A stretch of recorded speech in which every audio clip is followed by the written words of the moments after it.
Dikatakan bahwa padang salju putih adalah pusat dunia dan merupakan rumah bagi monster-monster mengerikan yang mendiami saljunya yang luas. Di antara monster-monster ini, ada seekor ular putih raksasa yang melahap gletser, seekor beruang abu-abu besar yang menyebabkan gempa bumi, dan seekor tikus terkutuk yang merusak dan mencemari lautan. Namun, terlepas dari semua kengerian itu, seorang kaisar yang pernah lolos dari tempat itu menyebutkan bahwa monster bukanlah hal yang paling berbahaya di sana. Di jantung padang salju putih, seorang pria berhadapan dengan monster ganas mirip kalajengking dan terlibat dalam pertarungan sengit, berhasil melenyapkannya dengan serangan cepat. Setelah pertarungan, salah satu rekannya berkomentar dengan nada menghina bahwa apa yang dilakukannya persis seperti yang diharapkan dari seorang barbar yang selalu memamerkan kebodohannya seolah-olah itu adalah lencana kehormatan. Pria muda berambut perak itu menggerutu tentang betapa lamanya ia harus menghabiskan waktu dengan orang-orang bodoh ini. Lalu, gadis itu dengan polosnya bertanya padanya arti kata kebodohan, dan apakah itu sesuatu yang bisa dimakan, mendorongnya untuk menghela napas putus asa dan menyuruhnya melupakannya. Di adegan lain, ia memarahi mereka karena memakan makanan yang secara eksplisit telah ia peringatkan untuk tidak dimakan atau mereka akan mati. Ia mengungkapkan kekagetannya melihat bagaimana mereka melahap semuanya dalam waktu kurang dari seminggu. Yang ditanggapi oleh gadis itu dan pria botak tersebut dengan menganggap apa yang mereka lakukan sebagai tantangan yang mengagumkan, menganggap kata-katanya sebagai bentuk pujian. Tiba-tiba, pria botak bernama Greta jatuh sakit, lalu pingsan, dan gadis itu dengan panik mencoba membangunkannya sambil berteriak. Di tengah kekacauan ini, sang pahlawan berpikir dalam hati bahwa situasi ini bukanlah yang pernah ia harapkan. Ingatannya membawanya kembali ke masa lalu, di mana ia rindu untuk pergi ke dunia fantasi yang penuh dengan keajaiban dan sihir. Untuk mencapai mimpinya, ia berhenti dari pekerjaannya dan memulai perjalanan epik, di mana ia mendaki gunung tertinggi di bumi, mencapai intinya, dan melakukan perjalanan ke titik paling selatan planet ini. Tapi tentu saja, tidak ada yang terjadi. Ia berdoa setiap malam, menyadari bahwa kenyataan jauh dari fantasi, berharap untuk bangun di jantung dunia fantasi. Dan suatu hari, doanya terkabul. Adegan beralih kembali ke masa lalu di mana seorang pria menggigil kedinginan. Rekannya menasihatinya untuk membungkus dirinya dengan lebih banyak bulu jika tidak ingin mati kedinginan. Ternyata mereka adalah bagian dari sekelompok tentara bayaran yang dipimpin oleh seorang kapten yang ditugaskan untuk melintasi padang salju putih. Salah satu pria mengeluh bahwa misi ini adalah bunuh diri tidak peduli seberapa menggiurkan imbalannya.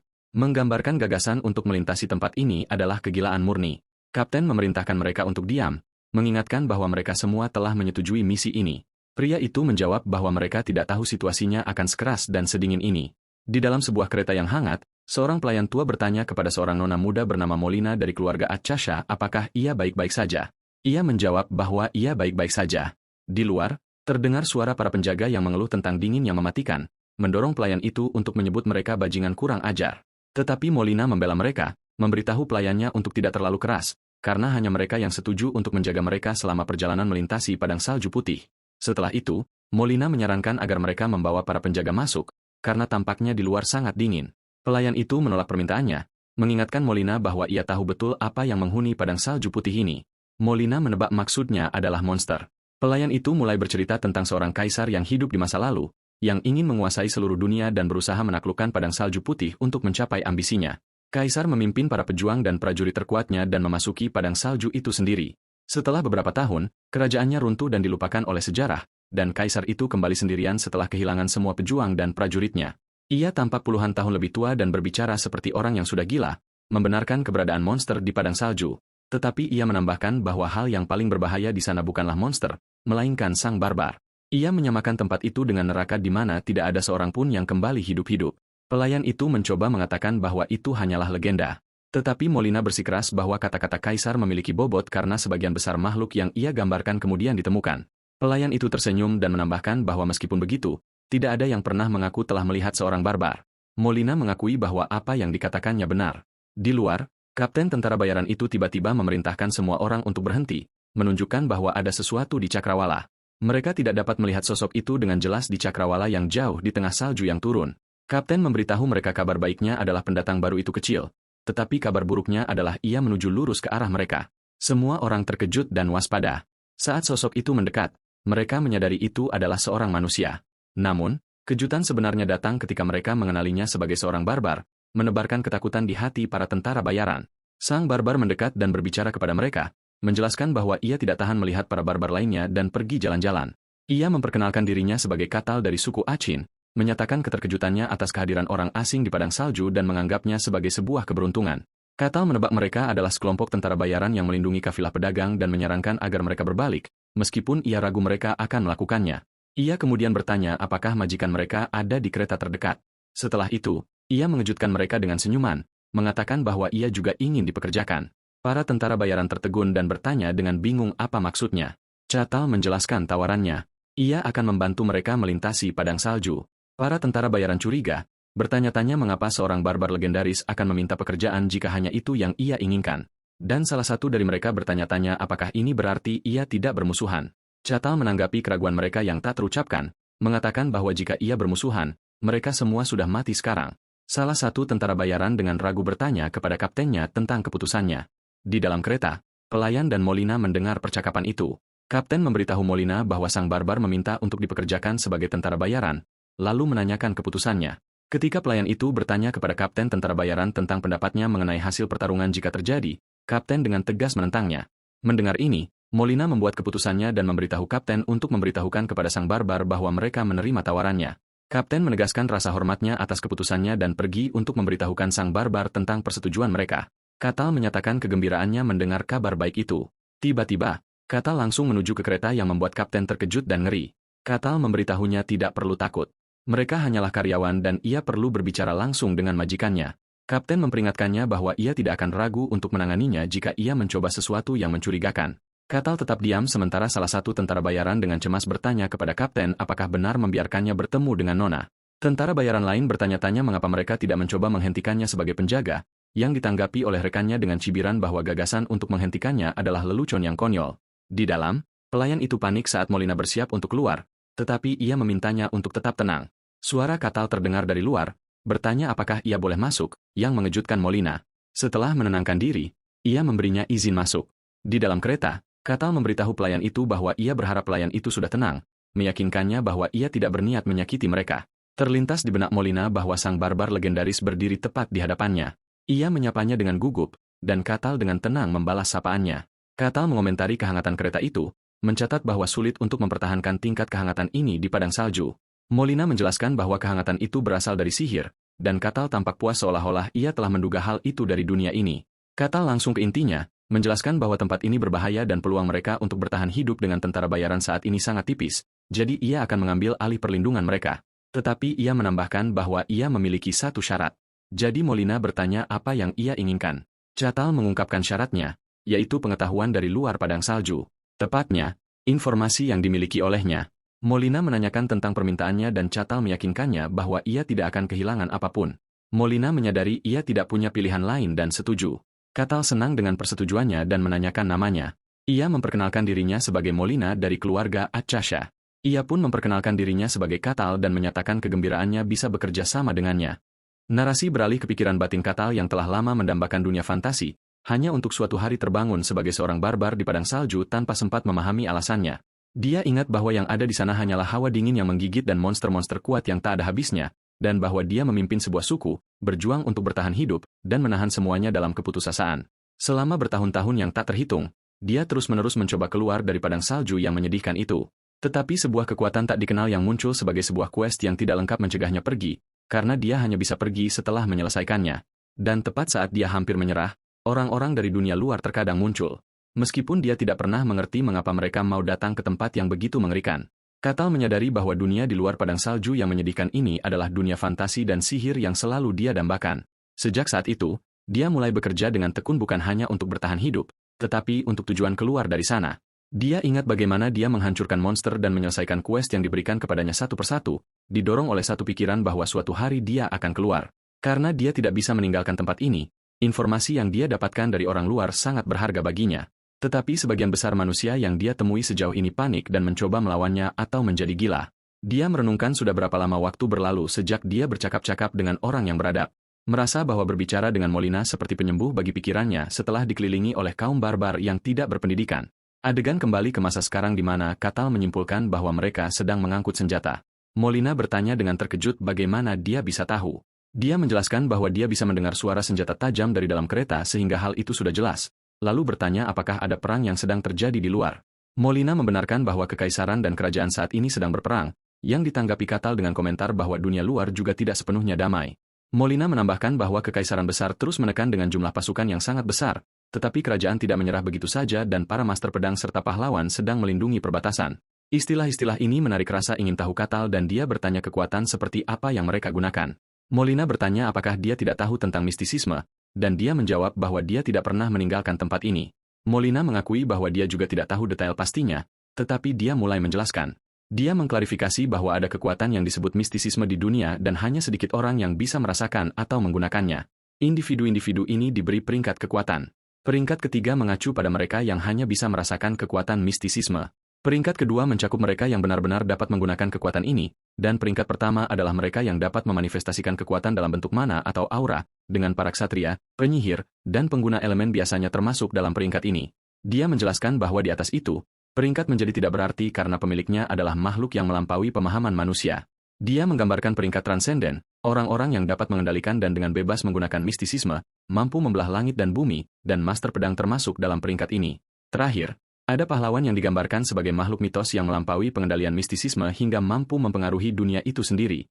Molina mengakhiri penjelasannya dengan mencatat bahwa bahkan seorang pemilik peringkat ketiga dianggap sebagai orang yang kuat di wilayah kecil.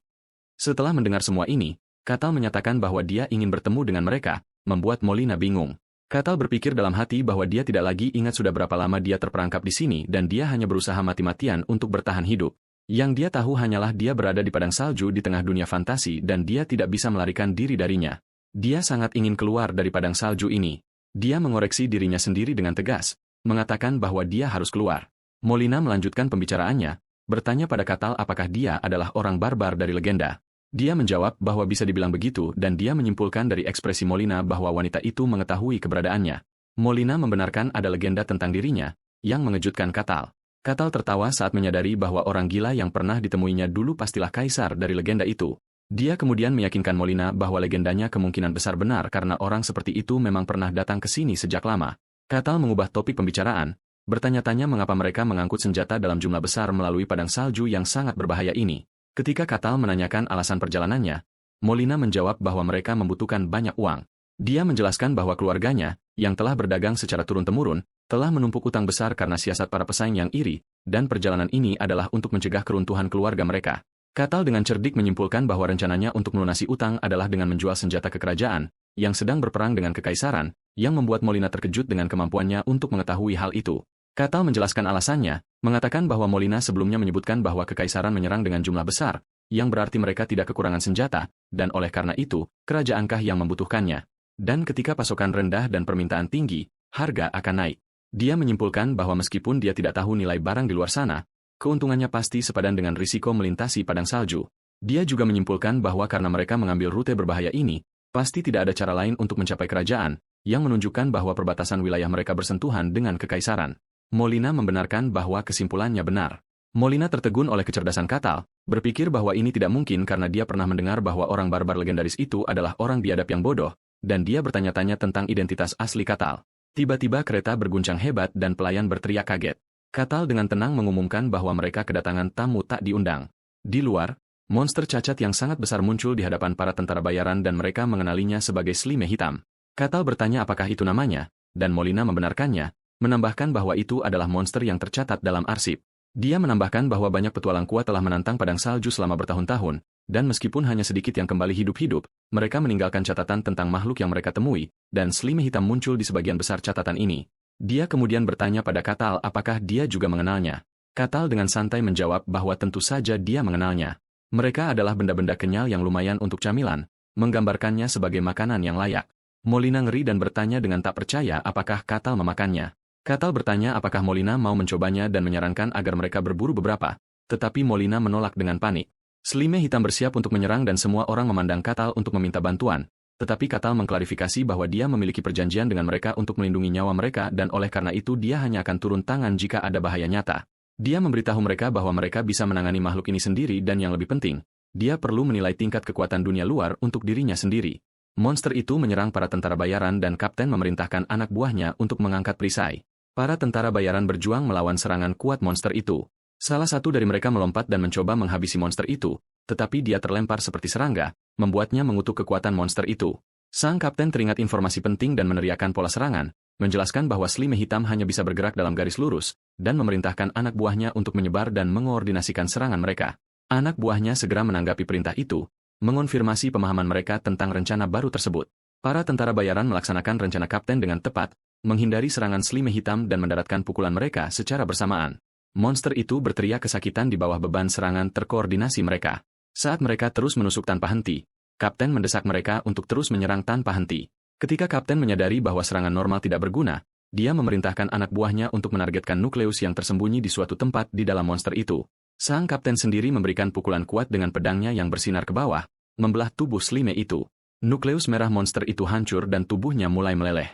Para tentara bayaran merayakan kemenangan mereka, terengah-engah dan menyatakan ketidakpercayaan mereka bahwa mereka benar-benar berhasil mengalahkannya. Tetapi perayaan mereka tidak berlangsung lama karena monster lain, seekor serigala putih raksasa, tiba-tiba muncul. Para tentara bayaran segera menghadapi ancaman baru itu dengan salah satu dari mereka berteriak agar mereka membidik lehernya. Kemudian salah satu dari mereka menerkam langsung ke arah serigala itu. Setelah pertempuran, salah satu tentara bayaran berkomentar dengan sedikit arogansi bahwa pedang salju putih ini tidak terlalu berbahaya dan bahwa rumor-rumor itu mungkin dilebih-lebihkan, tetapi kapten memperingatkannya untuk tidak lengah, mengingatkan mereka bahwa mereka bahkan belum sampai setengah perjalanan.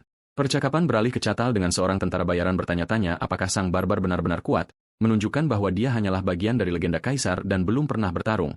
Yang lain menambahkan bahwa Catal, yang seharusnya berada di dasar rantai makanan di sini, bergantung pada mereka untuk perlindungan dan menyarankan agar mereka menguji kekuatannya.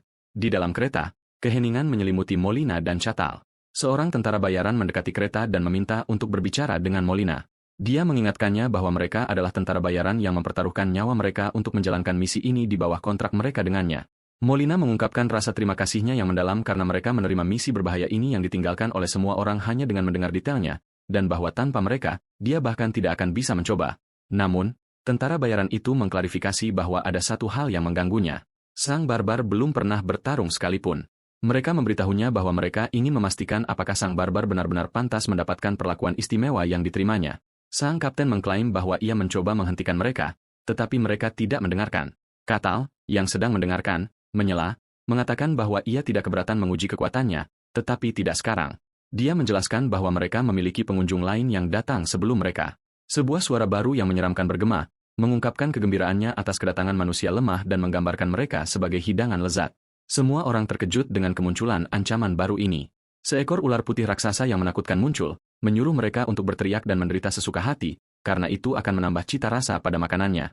Kehadiran ular yang luar biasa itu menyebabkan Molina dan para tentara bayaran berteriak kesakitan. Catal melangkah maju dan memerintahkan ular itu untuk berhenti, menyatakan bahwa mereka adalah tamunya, dan memerintahkannya untuk kembali. Ular itu bertanya kepada Catal mengapa dia ada di sana, mengingatkannya pada aturan padang salju yang melarang meninggalkan wilayah suku.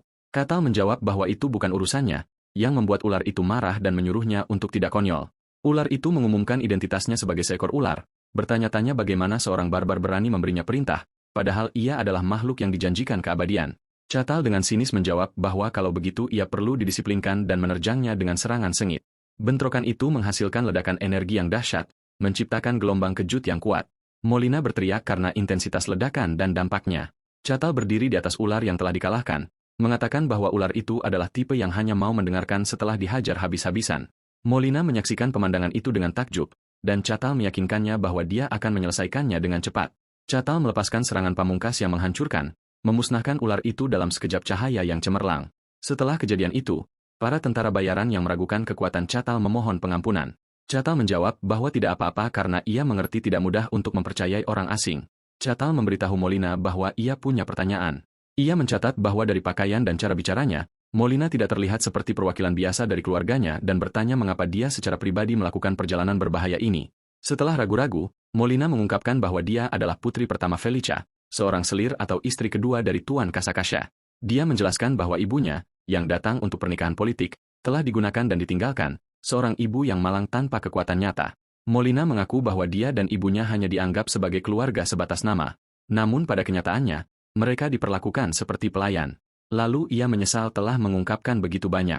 Dia menegaskan bahwa dia secara sukarela mengambil perjalanan berbahaya ini, menambahkan bahwa seseorang harus memberi contoh. Catal mengatakan padanya bahwa ia mengerti, menggambarkannya sebagai wanita yang sangat cerdas, serakah, dan sangat ambisius. Tiba-tiba, pintu keluar dari padang salju muncul di hadapan mereka. Para tentara bayaran terkejut dengan pemandangan di depan mereka. Melihat rumput hijau, yang menandai akhir perjalanan mereka di salju, Molina berterima kasih kepada Catal dan dia memberitahunya bahwa mereka dapat kembali melalui kekaisaran karena akan mudah setelah menjual senjata. Molina bertanya apa maksudnya ketika menggambarkannya sebagai wanita yang cerdas dan ambisius. Catal mengonfirmasi bahwa kata-katanya berarti persis seperti yang diucapkannya. Dia mulai menjelaskan deduksinya dengan mengatakan bahwa keluarganya yang dulu sangat dihormati kini berada dalam kekacauan besar karena kekurangan dana. Dia menambahkan bahwa meskipun Molina adalah putri seorang selir, jika dia secara pribadi mengambil tindakan dan mengukir jalan menuju keselamatan saat keluarga berada di ambang kehancuran. Dia bertanya, dalam kasus itu, siapa yang akan dipercaya dan diikuti oleh orang-orang? Dia menyimpulkan bahwa tujuan sebenarnya adalah untuk merebut kekuasaan nyata di dalam keluarga. Dia kemudian bertanya apakah dia salah dan Molina mengakui jawabannya sempurna. Catal berkomentar bahwa itu adalah cerita umum bagi anak seorang selir untuk mengambil tantangan berbahaya demi mewarisi keluarga. Molina berpikir dalam hati bahwa barbar ini cerdas, tidak seperti para intelektual setengah matang yang pernah ia temui, dan membayangkan bagaimana jadinya jika kekuatannya, yang mengalahkan ular putih tanpa goresan, menjadi miliknya. Oleh karena itu, ia menawarkan Catal untuk ikut dengannya jika ia suatu saat mempertimbangkan untuk meninggalkan padang salju. Catal menolak tawarannya untuk saat ini, menjelaskan bahwa ia masih memiliki beberapa urusan yang harus diselesaikan. Jadi Molina menawarinya sepotong perhiasannya. Dia memberitahunya bahwa jika dia suatu saat keluar dan mencari keluarga Achasha, dia harus menunjukkan potongan ini kepada mereka. Catal dengan senang hati menerima hadiah itu. Mereka saling mengucapkan selamat tinggal dengan Molina berterima kasih padanya dan berdoa agar mereka akan bertemu lagi. Catal memperhatikan kereta mereka saat menjauh. 5 tahun kemudian di Padang Salju Putih, sebuah pesan muncul yang menyatakan bahwa Catal telah menyelesaikan misi nomor 1784 dan bahwa semua syarat telah terpenuhi. Pesan lain muncul memberitahunya bahwa dia bisa meninggalkan Padang Salju dan dia mulai menyeberang melalui penghalang yang berkilauan. Catal berpikir bahwa ini akhirnya adalah langkah pertamanya ke dunia fantasi yang selalu ia inginkan. Dia menikmati aroma rumput, hewan, dan sungai yang tidak akan pernah ia rasakan di Padang Salju. Dia mengungkapkan kebahagiaannya dengan aroma-aroma baru ini. Merasa sangat puas, dia berteriak ke arah padang salju yang jauh, bersumpah tidak akan pernah kembali ke sana. Dia merenungkan bagaimana akhirnya ia mencapai dunia yang diimpikannya, dunia fantasi dan misteri yang ia pikir tidak akan pernah ia capai, dan meskipun titik awalnya sangat salah, ia berhasil bertahan hidup. Dia mengumumkan niatnya untuk menikmati dunia ini dengan segala naga, peri, sihir, dan pedangnya.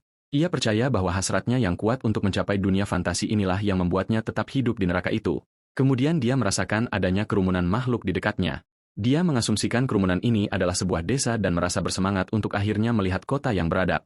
Dia teringat pada orang-orang barbar bodoh yang tinggal bersamanya dan bagaimana mereka tidak menyadari pentingnya tempat berlindung, dan merasakan kerinduan yang kuat akan pemukiman manusia yang dirancang dengan baik.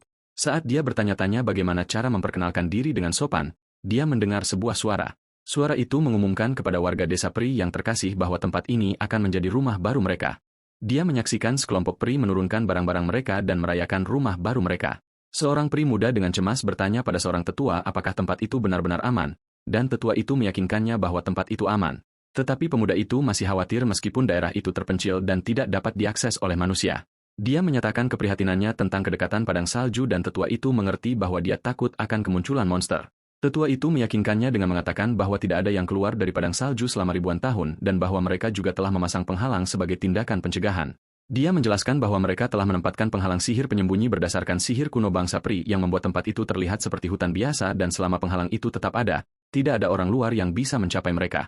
Dia menambahkan bahwa bahkan jika monster datang, mereka memiliki yang mulia ratu yang bahkan monster dari padang salju pun tidak bisa menyentuhnya. Pada saat itu juga, Catal merasa seperti merobek sesuatu saat dia berjalan, bertanya-tanya apakah ada sesuatu di tempat ini, tidak sadar bahwa dia baru saja menembus penghalang itu.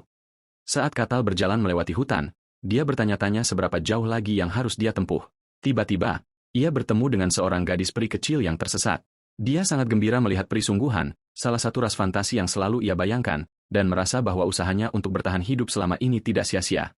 Gadis kecil itu menangis dan ketakutan, setelah menyadari bahwa dia telah berjalan terlalu jauh dan tersesat.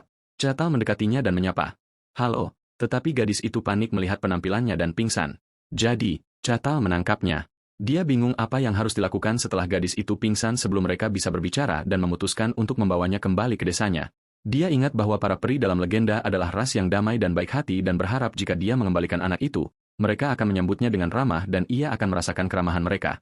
Dia sangat menantikan pengalaman ini. Ketika dia tiba di desa sambil membawa anak itu, seorang wanita, yang kemungkinan besar adalah ibunya, berteriak ketakutan melihat anaknya, terkejut dengan kehadiran seorang manusia di sana. Para elf bereaksi dengan agresif, menanyakan siapa dia dan bagaimana dia berhasil menembus penghalang mereka. Catal menyadari bahwa segalanya tidak berjalan seperti yang diharapkannya. Ibu dari anak itu terus berteriak. Tetua elf mengungkapkan keterkejutannya, bertanya-tanya bagaimana seorang manusia bisa memasuki tanah mereka yang dilindungi oleh penghalang. Salah satu elf memberitahunya bahwa ada retakan di penghalang dan tetua itu panik, menanyakan keberadaan Yang Mulia Ratu, dan diberitahu bahwa sang ratu telah pergi untuk tur pengintaian singkat. Katal mencoba menjelaskan bahwa dia bukan musuh mereka, tetapi seorang prajurit mengancam akan memburunya sampai ke ujung dunia jika dia tidak mengembalikan anak itu. Tetua itu menyatakan bahwa lokasi mereka telah terbongkar dan menyimpulkan bahwa karena penghalang telah ditembus, manusia pasti datang dengan persiapan penuh. Dia bertanya-tanya sudah berapa lama manusia melacak mereka. Catal menyadari mereka menganggapnya sebagai penculik dan memutuskan dia harus meluruskan kesalahpahaman terlebih dahulu. Dia meletakkan anak itu, yang telah sadar kembali, di tanah dan menyuruhnya kembali ke kaumnya. Anak itu menatapnya dengan ketakutan karena penampilannya yang menyeramkan, lalu berlari pergi. Anak itu menangis dan berteriak begitu kencang sehingga Catal bertanya-tanya apakah wajahnya benar-benar seseram itu. Dia sedikit terkejut. Dia pikir penampilannya cukup baik ketika dia berada di padang salju. Dia mencoba berbicara dengan mereka lagi, menjelaskan bahwa dia telah mengembalikan anak itu dan bukan musuh, tetapi tetua itu berteriak bahwa Sandra telah dibebaskan dan memerintahkan semua orang untuk menyerang, dan para elf mengarahkan panah mereka ke arahnya. Mereka menembakkan panah mereka dan Catal bertanya-tanya apakah mereka bahkan mendengarkannya. Catal merenungkan situasinya. Dalam legenda, elf adalah ras yang baik, pencinta alam, dan damai. Tetapi elf sungguhan yang dia temui ini kejam dan buas. Dia menyimpulkan bahwa pada akhirnya elf adalah ras yang hidup di alam, yang berarti cara hidup mereka mungkin lebih brutal dari yang dia bayangkan. Dia menyimpulkan bahwa alam adalah dunia di mana yang terkuat yang bertahan hidup, jauh dari kata damai. Dan dalam artian itu, kebrutalan para elf dapat dimengerti. Saat hujan panah menghujaninya dan memantul dari tubuhnya tanpa membahayakannya, dia dengan tenang menerima bahwa inilah kenyataannya. Para elf terkejut dan tetua itu bertanya-tanya alat sihir macam apa yang digunakan Catal, lalu memerintahkan para pemanah untuk melanjutkan serangan, dengan asumsi dia memiliki batasnya. Catal memutuskan untuk menenangkan mereka dan melepaskan gelombang energi ungu yang dahsyat. Ledakan itu menciptakan gelombang kejut yang kuat, membuat para elf terlempar ke udara. Tetua itu berdiri termangu, bertanya-tanya apa yang baru saja terjadi. Catal, yang berdiri di kawah yang tercipta oleh ledakan itu, mengulangi bahwa dia bukan musuh mereka. Dia berpikir dalam hati bahwa dia mungkin sedikit salah menilai kekuatannya. Pada saat itu, Catal diserang oleh panah lain yang dikelilingi oleh aura berapi seperti Phoenix, dan serangan itu menyebabkan ledakan api yang dahsyat. Itu adalah Ratu Elf, Maria Hasyan Kusia, yang melancarkan serangan itu dan bertanya apa yang sedang terjadi. Tetua itu memberitahunya bahwa seorang manusia telah menyerang mereka. Sang ratu menyimpulkan bahwa apa yang dia takutkan telah terjadi dan tempat ini tidak lagi aman. Catal mencoba berbicara dengannya, berharap dia akan mendengarkan ceritanya. Tetua itu tertegun bahwa Catal masih berdiri setelah menerima serangan langsung dari Yang Mulia. Sang ratu bertanya pada Catal apakah dia adalah musuh kuat lain yang datang untuk menyakiti mereka. Dia menyatakan bahwa manusia adalah makhluk hina dan memperkenalkan dirinya sebagai ratu dari suku Daun. Dia mengarahkan panah yang bersinar ke arahnya, bersumpah bahwa dia akan membayar mahal karena berani mengincar mereka. Catal merasa frustrasi, bertanya-tanya mengapa mereka bahkan tidak bisa berbicara meskipun mereka berbicara bahasa yang sama, dan apakah dia sengaja mengabaikannya atau hubungan antara manusia dan elf memang seburuk itu. Dia memutuskan bahwa menggunakan kekuatan tidak dapat dihindari, mengingat pelajaran yang dia dapat di padang salju. Jika mereka tidak mau mendengarkan, hajar mereka sampai mereka mau. Sang ratu melepaskan panah sihirnya. Panah itu berubah menjadi kepala naga spektral raksasa dan mengarah ke Catal. Catal bersiap untuk serangan balasan, mengumpulkan energi di tinjunya. Dia meninju naga spektral itu dengan tinjunya, menciptakan ledakan besar. Sang ratu terkejut dengan hasilnya. Catal melihat tinjunya dan berkomentar dengan penyesalan, menyiratkan bahwa dia mungkin telah menggunakan kekuatannya secara berlebihan, dan sang ratu terlempar ke belakang. Sang ratu jatuh ke tanah, kalah. Catal berpikir bahwa mungkin dia seharusnya lebih mengontrol kekuatannya.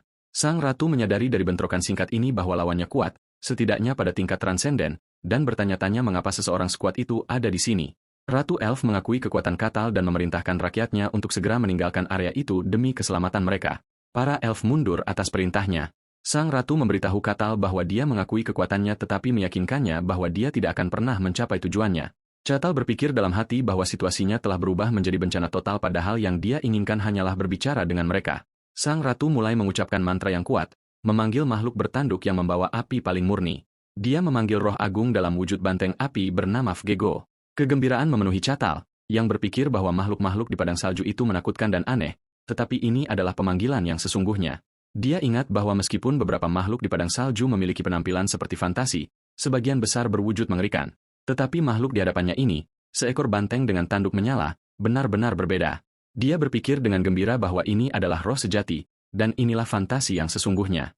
Sang ratu memerintahkan Fgego untuk melenyapkan musuh, tetapi roh api tingkat tinggi itu bergumam bahwa kontrak pemanggilan tidak lebih dari gangguan dan hal yang merepotkan. Sang ratu memerintahkannya untuk diam. Dia berpikir dalam hati bahwa roh-roh kuat biasanya sudah tua dan sombong dan bahwa dia tidak akan berhasil membuat kontrak ini tanpa bantuan suku lain dan dia tidak pernah menyangka harus memanggilnya dengan cara ini. Dia sekali lagi memerintahkan Fgego untuk memenuhi kontraknya. Fgego bertanya apakah kontraknya mengharuskan membunuh manusia di hadapannya, tetapi dia tiba-tiba ragu ketika menyadari sesuatu yang aneh tentang Catal. Dia melihat aura Catal yang mengintimidasi dan bertanya-tanya apakah dia benar-benar manusia. Sementara itu, Catal masih terpesona oleh kemegahan pemandangan fantasi di hadapannya sebelum menyadari dengan kecewa bahwa manusia yang akan dibunuh adalah dirinya sendiri. Fgego mencibir pada keberanian seorang manusia yang mengincar ras alam dan memutuskan dia akan membakarnya menjadi abu. Fgego menyerbu ke arah Catal. Catal bersiap untuk menahan serangan itu. Tiba-tiba, sang ratu meringis karena dampak gelombang kejut. Ketika dia membuka matanya, dia terkejut melihat Catal dengan mudah menahan serangan Fgego dan mencengkeram tanduknya. Catal tersenyum dan berpikir bahwa dia merasa lebih nyaman melihat wujud monster karena dia tidak ragu untuk menghajarnya sampai mati. Sang ratu menyaksikan pemandangan itu dengan ngeri. Catal melepaskan serangan dahsyat yang menyebabkan ledakan besar, menghancurkan hutan. Batu-batu di sekitarnya hancur dan gemanya mencapai atmosfer. Sang ratu berteriak karena kekuatan ledakan itu. Hutan hijau berubah menjadi kawah besar dan sang ratu menatap dengan tak percaya pada apa yang terjadi. Catal berjalan menuju ratu yang kalah di tengah kawah dan mendekatinya. Ratu Elf yang kalah memohon padanya untuk setidaknya mengampuni rakyatnya. Catal dengan tenang meyakinkannya bahwa dia bukan musuh mereka. Sang ratu terkejut, tidak bisa berkata-kata. Setelah pembicaraan panjang, para elf akhirnya menerima bahwa dia sebenarnya bukan musuh mereka. Sang ratu menyampaikan permintaan maaf resmi kepada Catal, mengakui bahwa mereka terlalu cepat menilainya. Dia merasa sangat menyesal, menyadari betapa kasarnya mereka ketika salah mengira orang yang mengembalikan anak yang hilang sebagai musuh. Catal memberitahunya bahwa dia memahami posisi mereka, terutama karena mereka diusir dari rumah mereka oleh manusia, tetapi dia mengakui bahwa dia sedih karena tidak ada yang mendengarkannya. Sang ratu mengkonfirmasi lagi dengannya bahwa dia bukan salah satu manusia yang mengejar mereka, dan Catal menjelaskan bahwa ini adalah pertama kalinya dia melihat seorang elf karena tidak ada elf di padang salju putih. Sang ratu terkejut mendengar penyebutan padang salju dan mengenalinya sebagai orang barbar pucat, dan Catal mengkonfirmasi bahwa ini adalah nama yang diberikan orang asing kepadanya. Sang ratu mengungkapkan ketidakpercayanya, mengira tidak mungkin manusia bisa bertahan hidup di sana. Dia bertanya dengan cemas apakah kedatangannya dari sana berarti orang lain juga bisa datang. Catal menjawab bahwa dia tidak tahu pasti, tetapi dia tidak berpikir ada orang lain yang akan keluar dengan cara yang sama seperti dirinya. Dia menjelaskan bahwa ada aturan di padang salju yang bahkan makhluk kuat seperti naga pun tidak bisa melanggarnya, dan untuk suatu alasan, dia adalah satu-satunya yang bisa melarikan diri melalui sesuatu yang disebut quest, percaya bahwa kasusnya adalah pengecualian yang langka. Sang ratu merasa lega. Kemudian, Catal bertanya tentang keadaan makhluk panggilannya. Dia dengan belak-belakan mengingatkannya bahwa banteng itu terbelah menjadi dua. Sang ratu meyakinkannya bahwa tidak perlu khawatir karena roh adalah makhluk alam dan ia hanya kembali ke dunia roh. Merasa bersalah atas kekasarannya, dia bertanya apakah Catal menginginkan sesuatu, dan berjanji akan mengabulkan keinginannya. Catal berpikir tentang konsep roh dan bertanya apakah makhluk non-elf bisa membuat kontrak dengannya. Awalnya, sang ratu berpikir itu tidak mungkin, tetapi dia mempertimbangkannya kembali, menyatakan bahwa ada beberapa manusia yang dekat dengan alam yang bisa membuat ikatan dengan roh. Setelah berpikir, dia memberitahunya bahwa jika dia ingin membuat kontrak dengan roh, dia harus pergi ke Elodo. Dia menjelaskan bahwa tempat ini adalah tanah suci bagi semua elf di mana dewa mereka bersemayam, dan di sana dia mungkin bisa memenuhi keinginannya. Catal bertanya apakah manusia sepertinya bisa pergi ke sana. Sang ratu menjawab bahwa itu mungkin bisa terjadi dengan rekomendasinya dan menawarkan untuk memberinya lokasi dengan syarat dia merahasiakannya. Pikiran batin sang ratu mengungkapkan bahwa Elo Sagrat adalah tujuan impian bagi semua yang mempelajari elf. Dia berpikir bahwa para elf tidak pernah mengungkapkan lokasinya kepada ras lain karena manusia merupakan bahaya besar bagi tempat suci ini. Meskipun begitu, dia memutuskan untuk mempercayainya dan menawarinya sebuah kristal yang bersinar. Catal menerimanya dengan penuh terima kasih. Sang ratu menjelaskan bahwa bahkan jika dia mencapai area itu, dewa mereka pasti akan mengujinya. Tapi dia menyatakan keyakinan bahwa Catal akan berhasil dan mendoakannya agar perjalanannya aman. Dan Catal berterima kasih padanya. Sang ratu secara resmi memperkenalkan dirinya sebagai Maria Hashian Kusia, ratu dari suku Daun, dan menanyakan namanya. Dia memperkenalkan dirinya sebagai Catal Sang Barbar. Setelah beberapa waktu berlalu, Catal melesat menembus hutan. Di perbatasan wilayah Barkon di kerajaan Giahentra, para penjaga panik karena suara gemuruh dan kekuatan dahsyat yang mendekati mereka. Kapten penjaga memerintahkan agar lonceng dibunyikan dan semua penjaga segera berkumpul. Tiba-tiba Catal tiba. Pendaratannya yang kuat menyebabkan getaran yang menerbangkan debu dan puing-puing. Kapten penjaga terkejut dengan kemunculannya yang tiba-tiba. Catal menyapa mereka dan bertanya apakah mereka adalah para penjaga. Para penjaga bingung dan waspada. Mereka bertanya-tanya apakah dia sumber kebisingan itu dan apakah dia musuh. Salah satu penjaga memperhatikan rambut abu-abu Katal dan bekas luka di dadanya dan menyadari dengan kaget bahwa dia mungkin adalah barbarian abu yang legendaris. Saat Katal mendekati mereka, para penjaga mengangkat senjata mereka dan memperingatkannya untuk tidak mendekat atau mereka akan menyerang. Katal dengan tenang memberitahu mereka bahwa dia bukan musuh mereka dan berharap mereka akan tenang. Salah satu penjaga dengan gugup bertanya apa yang dia inginkan dari mereka. Katal menunjuk ke arah tertentu dan penjaga itu bertanya apa maksudnya menunjuk ke gerbang kota. Katal menyatakan keinginannya untuk mengunjungi wilayah mereka dan para penjaga terkejut dengan apa yang dia katakan. Adegan beralih ke sebuah ruangan di mana kapten penjaga bertanya pada Katal apakah tujuannya hanya untuk melewati wilayah itu. Katal menjawab bahwa dia ingin tinggal sebentar jika memungkinkan, tetapi dia tidak tahu berapa lama. Kapten menanyakan namanya dan dia menjawab, Katal. Ketika kapten meminta bukti identitas atau seseorang yang bisa mengonfirmasi identitasnya, Katal mengatakan dia tidak punya apa-apa.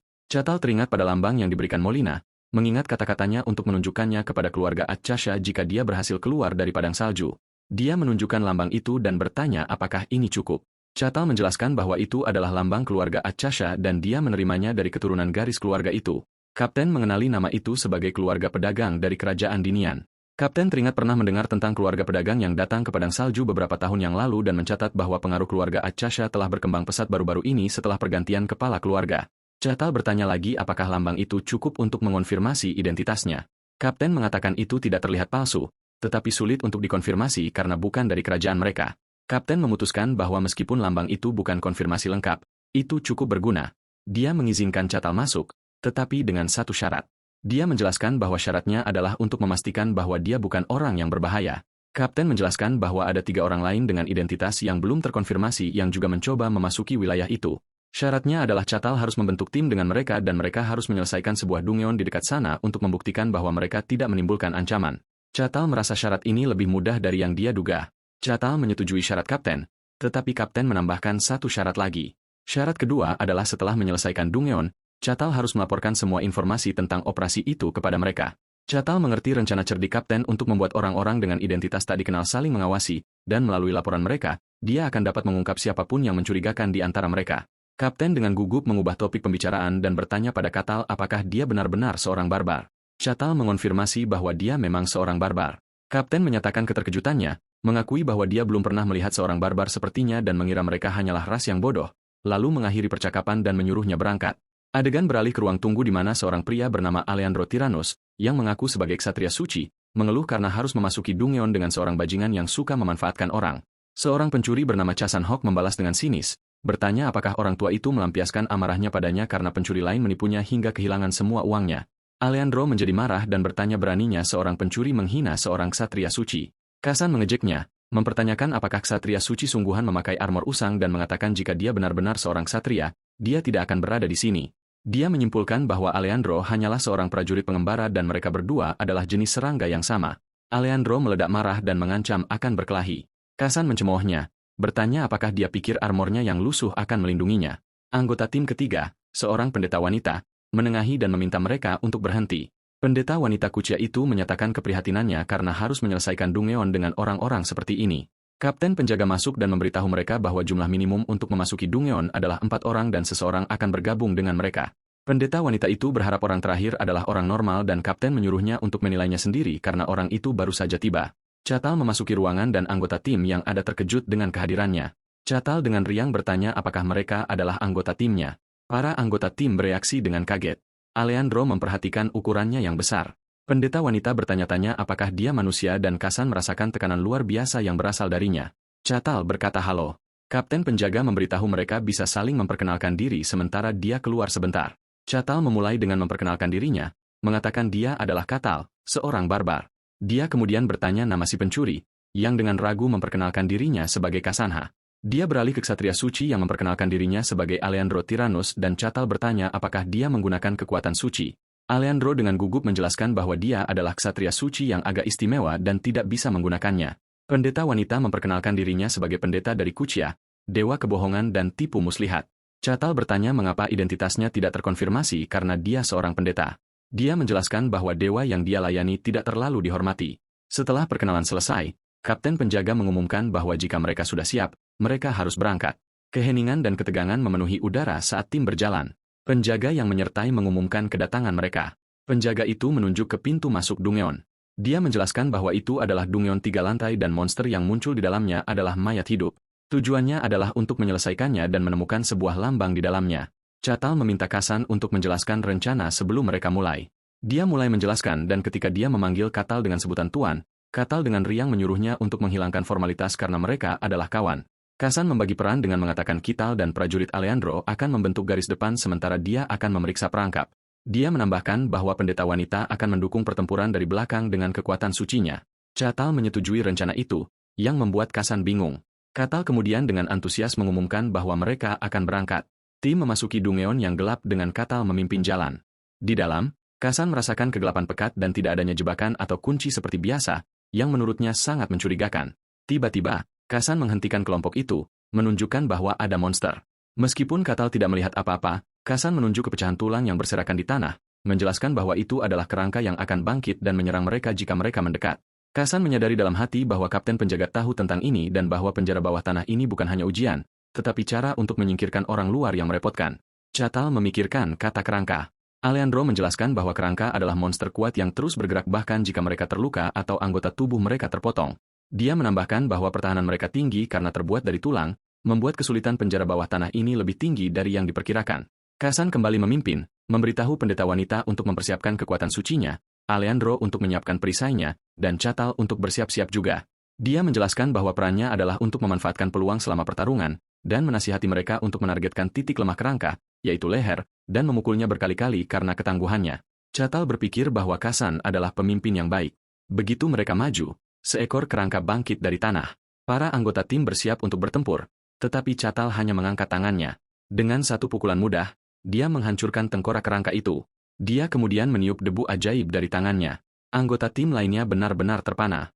Catal berkomentar kepada Kasan bahwa dia benar. Kerangka tidak bergerak setelah kepala mereka hancur. Kasan tertawa gugup dan menjelaskan bahwa bukan itu maksudnya. Menghancurkan tulang kerangka dengan satu pukulan hampir tidak mungkin, bahkan untuk pendekar pedang yang terampil, kecuali mereka dapat menggunakan aura, yang berarti kekuatan Catal berada di luar pemahaman. Kasan melanjutkan pemikirannya, menjelaskan bahwa satu-satunya cara untuk mengalahkan kerangka yang ditingkatkan oleh sihir penjara bawah tanah, adalah dengan berulang kali menyerang lehernya untuk memutus tulang leher, mirip seperti menebang pohon. Dia menyimpulkan bahwa apa yang dilakukan Catal, menghancurkan kepala kerangka dan mengubahnya menjadi bubuk dengan satu pukulan, secara logis tidak mungkin. Dia mengakui pada dirinya sendiri bahwa dia tahu Catal kuat sejak awal, tetapi dia tidak pernah membayangkan dia sekuat ini. Anggota tim menatap Catal dengan terkejut dan Alejandro bertanya-tanya apakah dia benar-benar manusia. Catal hanya mengatakan mereka harus terus bergerak maju. Anggota tim lainnya segera menanggapi, setuju dengan gugup, dan Catal menganggap tergesa-gesa mereka yang tiba-tiba itu lucu. Saat mereka melanjutkan perjalanan, Catal bermain dengan tengkorak kerangka. Tiba-tiba, sekelompok besar kerangka menghadang mereka, dan semua orang bersiap untuk pertempuran yang sulit. Tetapi Catal menghentikan mereka dan meminta bantuan. Dia meminta untuk menangani kerangka-kerangka ini sendiri, membenarkannya dengan mengatakan dia memiliki beberapa hal yang ingin dia periksa. Para anggota tim segera setuju. Merasa terdorong oleh kekuatannya, Catal berterima kasih kepada mereka. Alessandro bertanya-tanya apa yang akan dia lakukan. Catal mendekati kerangka-kerangka itu, menemukan struktur mereka menarik. Salah satu kerangka mulai menyerangnya, dan dia sepertinya menganalisis gerakan dan strukturnya. Dia kemudian berbicara kepada salah satu dari mereka seolah-olah itu adalah mitra pelatihan, menanyakan apa yang akan dilakukannya. Sekarang kerangka itu menyerangnya dengan pedangnya. Catal dengan mudah menghindari pukulan itu. Dia kemudian meraih tangan kerangka itu dan bertanya sambil tersenyum apa yang akan dilakukannya tentang ini. Dia kemudian mematahkan lengan kerangka itu dengan tangan kosong dan kerangka itu terkejut dengan apa yang terjadi dan merasa terhina. Dia kemudian dengan terampil menangkap pedang yang jatuh dengan tangan yang lain. Catal mengejek situasi itu, mengomentari kemampuan kerangka untuk berganti tangan. Ketika kerangka itu menyerang, Catal meraih tangannya lagi. Dia kemudian mematahkan bilahnya dan membongkar lengan kerangka itu. Kerangka itu terus menyerang, tetapi Catal menghindarinya dengan mudah. Dia memblokir pukulan langsung kerangka itu dengan tangannya, tersenyum dan menyatakan kekagumannya pada kerangka yang memiliki kecerdasan. Salah satu anggota tim mengerang tak percaya. Alejandro benar-benar tercengang saat dia menyadari kenyataan kekuatan Catal yang tampaknya mustahil. Alejandro berpikir dalam hati bahwa ini adalah barbar sejati. Catal melepaskan tengkorak kerangka itu dan kemudian menghancurkannya di bawah kakinya. Dia kemudian meminta maaf kepada tim karena membuat mereka menunggu. Tetapi para anggota tim sekarang dalam keadaan kagum mengatakan kepadanya bahwa dia bisa melakukan apapun yang dia inginkan. Ketika Catal menyarankan mereka melanjutkan, tim setuju dengan gugup. Mereka mencapai pintu masuk ke lantai 2. Kasan yang kelelahan menyarankan mereka untuk istirahat sejenak. Catal setuju, yang sangat melegakan Kasan. Selama istirahat mereka, Catal mengatakan dia memiliki beberapa pertanyaan tentang penjara bawah tanah. Pendeta wanita Hayes mengundangnya untuk bertanya. Catal memulai pembicaraannya dengan malu-malu mengakui bahwa dia kekurangan banyak pengetahuan. Hayes menyemangatinya dengan mengatakan bahwa keinginan untuk belajar adalah kualitas yang luar biasa dan bertanya apa yang ingin dia ketahui. Catal mencatat bahwa penjara bawah tanah itu sangat dekat dengan wilayah. Dia bertanya apakah kehadiran penjara bawah tanah dan monster di dekat tempat tinggal orang bukanlah masalah. Hayes menjelaskan bahwa monster penjara bawah tanah biasanya tidak keluar dan meskipun ada pengecualian, mereka ditangani sebelumnya. Kasan menambahkan bahwa penjara bawah tanah muncul secara alami, terkadang sebagai gua atau menara. Dia menunjukkan bahwa sebagian besar dari mereka muncul di dekat pusat populasi besar. Hayes menambahkan bahwa ketika penjara bawah tanah muncul, wilayah tersebut menilai tingkat bahayanya dan kemudian orang-orang seperti mereka dikirim untuk menanganinya. Catal bertanya apakah mereka muncul di dalam wilayah itu sendiri dan pendeta wanita mengklarifikasi bahwa mereka muncul pada jarak tertentu dari daerah berpenduduk. Catal kemudian bertanya apakah ada hadiah untuk berhasil membersihkan penjara bawah tanah. Hayes mengonfirmasi ini, menjelaskan bahwa biasanya ada bos di lantai atas dan mengalahkannya memberikan berbagai hadiah dan bahwa hadiah di penjara bawah tanah tingkat ini akan sangat bagus. Catal tersenyum dan berpikir bahwa itu seperti sebuah permainan dan ketika Hayes bertanya kepadanya, dia mengklaim dia berbicara pada dirinya sendiri. Dia mengajukan satu pertanyaan terakhir. Siapa yang membuat penjara bawah tanah ini? Tim terkejut dengan pertanyaan itu, dan Hayes menjawab bahwa mereka muncul secara alami dan tidak ada yang membuatnya. Catal menganggap ini aneh, menunjukkan bahwa mereka muncul di dekat pusat populasi seolah-olah dibuat untuk dieksplorasi. Dia melanjutkan analisisnya, mengatakan bahwa mereka muncul di dekat tempat tinggal orang dan memikat mereka dengan hadiah. Dia menyimpulkan bahwa itu tampak terlalu buatan untuk menjadi fenomena alam. Hayes tercengang. Menyadari kebenaran dalam kata-katanya, dia mengakui bahwa dia tidak pernah memikirkannya sebelumnya karena itu tampaknya sudah jelas. Kasan berpikir dalam hati bahwa dia tidak pernah mempertanyakannya karena itu adalah prinsip yang diterima, dan bertanya-tanya bagaimana barbar ini bisa mempertanyakan kebenaran seperti itu. Dia mengakhiri pemikirannya dengan menyatakan bahwa barbar adalah ras yang bodoh dan biadab, makhluk yang kejam dan tak kenal ampun, dan bahwa fakta ini tidak berubah. Kasan terus berpikir dalam hati, bertanya-tanya apakah barbar ini benar-benar normal. Catal menarik perhatian tim, bertanya apakah mereka sudah cukup istirahat. Para anggota tim dengan gugup mengonfirmasi bahwa mereka sudah. Catal dengan riang memberitahu mereka bahwa mereka harus berangkat lagi. Tim menjelajah lebih dalam ke penjara bawah tanah. Mereka menemukan sesuatu dan Catal bertanya tentangnya. Kasan menjelaskan bahwa itu adalah peti harta karun, salah satu hadiah labirin, dan memberitahu Catal dia bisa memilikinya jika dia bisa membukanya. Dia menambahkan bahwa membuka peti tingkat ini membutuhkan pencuri yang terampil dengan kemampuan membongkar kunci yang terbukti. Kasan meratapi bahwa pencuri dengan keterampilan seperti itu tidak akan perlu masuk penjara bawah tanah, menyarankan mereka harus meninggalkannya. Tapi Catal hanya menyuruh Kasan untuk membukanya. Kasan terkejut.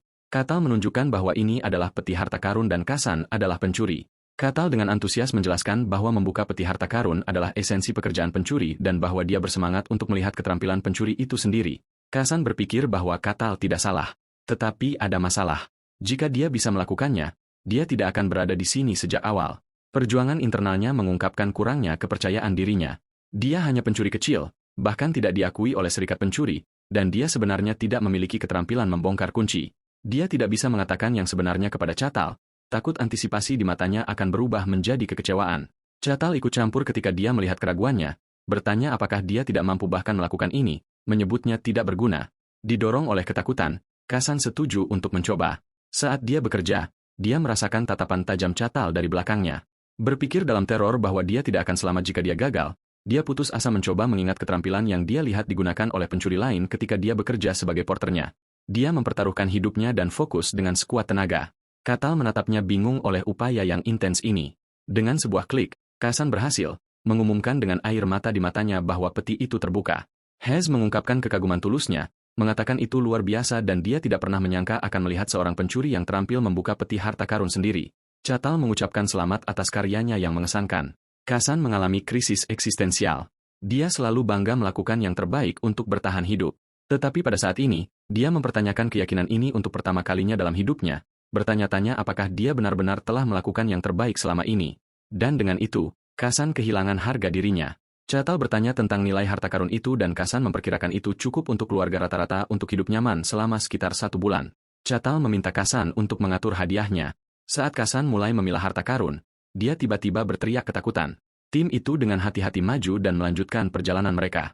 Mereka menemukan kerangka lain tergeletak di tanah dan Catal menyuruh mereka menunggu. Catal melihat 4 tengkorak, menyimpulkan ada 4 kerangka secara total, dan mengumumkan bahwa dia akan mengurus 3 di antaranya. Tim itu tercengang. Katal memberitahu mereka sambil tersenyum bahwa dia akan meninggalkan kerangka terakhir untuk mereka. Kasan menyadari ini adalah pertarungan nyata dan ujian bagi mereka dan anggota tim lainnya memahami situasinya dan setuju.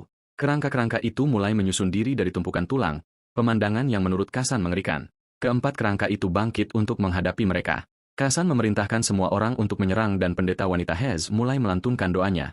Kerangka-kerangka itu bergegas ke arah mereka. Saat salah satu melompat ke arah Kasan, Catal meraih sisa kerangka itu, menyuruh mereka untuk tidak merusak pemandangan langka ini. Kerangka menyerang Alessandro, yang memblokirnya dengan perisainya. Alejandro menghindari serangan itu, dan Kasan melompat masuk untuk menyerang kerangka yang sama. Dia telah melemparkan mantra bayangan ilusi, yang mengenai kerangka itu dan membuatnya terhuyung-huyung. Catal menonton dan tertawa, berkomentar bahwa jarang melihat contoh buku teks pertempuran pesta yang terorganisir. Dia melenyapkan 3 kerangka di tangannya dan kemudian mengatakan dia sekarang bisa menikmati pertunjukan itu. Kasan terus mencoba dan menyerang kerangka itu. Anggota tim menyadari bahwa Catal menguji mereka. Kerangka terakhir yang tersisa untuk tim tampak bingung setelah rekan-rekannya menghilang. Kasan berpikir dalam hati bahwa jika mereka menunjukkan kelemahan, mereka akan mati. Setelah pertempuran berakhir, tim tampak sangat kelelahan. Catal berpikir bahwa mereka yang datang ke ladang salju semuanya kuat. Tim itu maju dan meskipun monster di lantai 3 juga kerangka, berkat kepemimpinan Catal, mereka maju tanpa banyak kesulitan sampai mereka akhirnya mencapai tujuan mereka. Mereka tiba di ruangan terdalam penjara bawah tanah. Di sana mereka menemukan bos penjara bawah tanah, seorang ksatria kerangka yang duduk di singgasana. Hai kaget, bertanya-tanya mengapa makhluk seperti itu ada di sini. Catal bertanya apakah monster ini berbeda dari yang lain, dan Hayes menegaskan bahwa itu sangat kuat. Dia menjelaskan bahwa ksatria kerangka adalah lawan yang hanya bisa dihadapi oleh mereka yang berada di tingkat ksatria dan monster ini di luar kemampuan mereka untuk ditangani. Kemudian bertanya apa yang akan terjadi jika mereka memutuskan untuk kembali. Kasan menjelaskan bahwa dalam hal itu wilayah tersebut akan melakukan penyelidikan dan jika mereka menemukan keputusan itu masuk akal, masalahnya biasanya akan diselesaikan tanpa masalah. Catal menggambarkan keputusan tim untuk mundur sebagai hal yang masuk akal. Ksatria kerangka yang duduk di singgasananya memancarkan energi yang tidak menyenangkan. Catal mendekatinya, mengagumi bahwa itu adalah kerangka yang dapat mempertahankan bentuknya sendiri. Ksatria kerangka itu bangkit dari singgasananya dan menghunus pedangnya. Hez memperingatkan bahayanya. Dia mencoba memblokir pukulan yang dilepaskannya dengan perisai, tetapi hancur. Jadi Alejandro turun tangan untuk memblokir pukulan itu dengan perisainya. Gelombang kejut menjatuhkan anggota tim ke belakang, tetapi Catal tetap berdiri tanpa terpengaruh. Alejandro mengungkapkan ketidakpercayanya pada kekuatan dari satu serangan itu. Ksatria kerangka itu bergegas ke arah Catal. Catal dengan tenang menyaksikan pendekatannya. Dengan satu pukulan, dia benar-benar melenyapkannya dan ksatria kerangka itu hancur sepenuhnya. Anggota tim lainnya benar-benar terpana. Catal membersihkan tangannya dan hanya bertanya apakah itu saja. Peti harta karun baru muncul dan Catal memanggil Kasan. Dia bertanya apakah dia bisa membukanya dan Kasan menjawab dengan panik bahwa itu tidak mungkin karena dilindungi oleh kunci tingkat tinggi di luar keahliannya. Catal berkomentar bahwa itu memalukan dan Kasan setuju bahwa mereka harus meninggalkan peti itu. Catal mengabaikan ini dan bersiap untuk menghancurkan peti itu dengan paksa, mengejutkan Kasan. Dengan pukulan kuat, Catal menghancurkan peti itu dan membukanya. Catal berkomentar bahwa hadiahnya mungkin lebih besar seperti ini dan meminta Kasan untuk mengumpulkan rampasan itu. Kasan berpikir dalam hati bahwa dia belum pernah mendengar tentang menghancurkan peti harta karun dengan paksa dan bertanya-tanya mengapa Catal memintanya untuk membuka peti pertama jika dia bisa menghancurkannya. Mereka keluar dari penjara bawah tanah yang mulai menghilang. Kasan menjelaskan bahwa ketika penjara bawah tanah sepenuhnya dibersihkan, itu menghilang dan dia menyimpulkan bahwa tidak ada ruang rahasia kali ini. Konsep ruang rahasia menarik minat Catal dan Kasan memberitahunya bahwa itu ada tetapi jarang yang menurut Catal menarik. Kapten penjaga menunggu mereka kaget dengan kembalinya mereka yang cepat. Kapten bertanya tentang penjara bawah tanah dan Catal menjawab bahwa itu sangat memuaskan. Kapten memberitahu mereka dia akan mengikuti prosedur keluar dan meminta mereka untuk menemaninya satu persatu. Pendeta wanita itu diinterogasi terlebih dahulu dan dia melaporkan tidak ada masalah besar. Kapten penjaga bertanya kepadanya apakah dia pikir orang barbar bisa tinggal di wilayah itu. Kapten penjaga berpikir dalam hati ragu-ragu tentang keputusan untuk membiarkan orang barbar itu tinggal. Mencatat bahwa ambiguitasnya hanya terlihat ketika dia dibicarakan, dia menyimpulkan bahwa membersihkan penjara bawah tanah hanyalah sarana dan tujuan sebenarnya adalah untuk mengekspos individu yang berbahaya. Selama interogasi Kasan, dia menyebutkan bahwa Catal tidak terlihat seperti tipe yang akan menyebabkan masalah. Alessandro melaporkan bahwa orang barbar itu sangat kuat tetapi tidak melukai siapapun, menyimpulkan bahwa dia benar-benar berbeda dari orang barbar biasa. Ketika Catal diinterogasi, dia memuji anggota timnya, memuji Kasan atas pekerjaannya yang luar biasa dalam melucuti jebakan dan mencoba membuka peti. Alejandro karena memegang garis depan sebagai prajurit, dan dia memiliki doa-doanya yang mendukung mereka dalam pertempuran. Kapten menganggap pujian timbal balik ini tidak biasa, karena orang asing yang dipaksa untuk bekerja sama biasanya tidak berakhir saling memuji. Kapten membuat keputusannya dan memberi mereka izin untuk masuk, tetapi memperingatkan mereka bahwa mereka akan diusir jika mereka menyebabkan masalah. Dia kemudian memberi mereka hadiah untuk membersihkan penjara bawah tanah dan meminta mereka untuk membaginya di antara mereka sendiri, yang mengesankan Kasen, yang mencatat bahwa penjaga terkadang melihat hadiah itu untuk diri mereka sendiri. Catal dengan ceria mengumumkan bahwa hadiah itu harus dibagi secara adil. Anggota lain bingung dan menolak bagian mereka, mengatakan mereka baik-baik saja tanpanya. Tapi Catal bersikeras bahwa mereka membersihkan penjara bawah tanah sebagai sebuah tim, jadi hadiahnya harus dibagi secara adil. Dan dia tidak menerima keberatan. Dia kemudian dengan antusias menyarankan mereka merayakan dengan minum di kedai terdekat. Tim itu setuju dengan gugup, tetapi mereka sebenarnya ketakutan dan berharap mereka bisa pulang dengan selamat. Saat tim memasuki wilayah itu, Kapten berpikir tentang laporan yang akan dia ajukan, berfokus pada fakta bahwa seorang barbar melenyapkan ksatria kerangka dalam satu pukulan.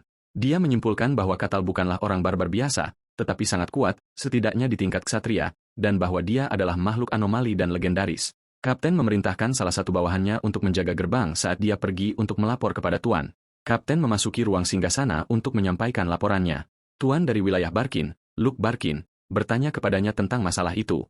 Kapten memberitahunya tentang kemunculan seorang barbar di wilayah itu. Ketika Tuan bertanya apakah dia memberinya izin untuk masuk, Kapten menjelaskan bahwa dia tidak melihat masalah besar dengannya. Tuan bertanya apa masalahnya. Kemudian Kapten menjelaskan bahwa masalahnya adalah orang barbar itu sangat kuat sehingga dia mungkin menimbulkan masalah. Tuan bertanya seberapa kuat dia. Kapten memberitahunya dia melenyapkan ksatria kerangka dalam satu pukulan.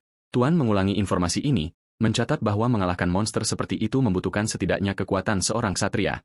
Dia merenungkan sifat orang barbar sebagai makhluk sederhana yang tidak berpendidikan yang menyelesaikan semuanya dengan kekuatan.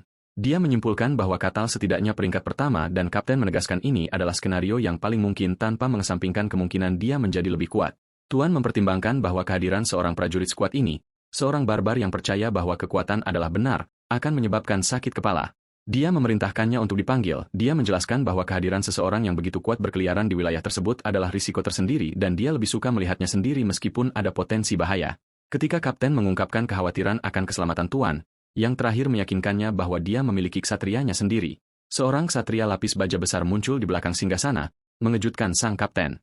Lord Barkin meminta pendapat ksatrianya. Sang ksatria dengan percaya diri menjawab bahwa meskipun Catal mungkin kuat, dia masih hanya orang barbar yang bodoh dan tidak akan sebanding dengan keterampilan pedangnya, yang dia pelajari langsung dari seorang ahli pedang yang hebat.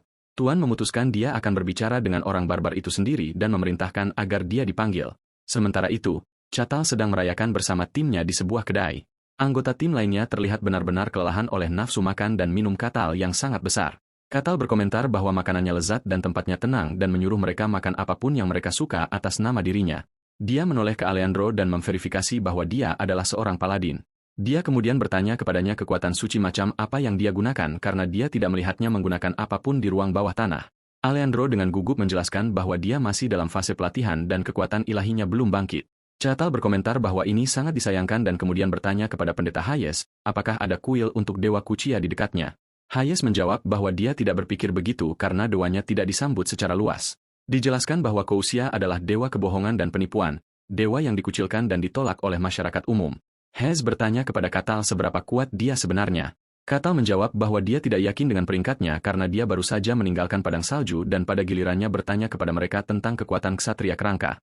Hayes menjelaskan bahwa untuk menghadapi ksatria kerangka, seseorang harus setidaknya peringkat kedua, dan untuk mengalahkannya dalam satu pukulan, seperti yang dilakukan Catal, seseorang harus peringkat pertama. Catal menyimpulkan bahwa tingkat kekuatannya dianggap peringkat kedua. Pada saat itu, pemilik kedai yang panik menyela mereka, mengumumkan bahwa kedai akan segera tutup, ketakutan oleh kehadiran orang barbar. Catal meminta maaf dan meminta semua orang untuk pergi.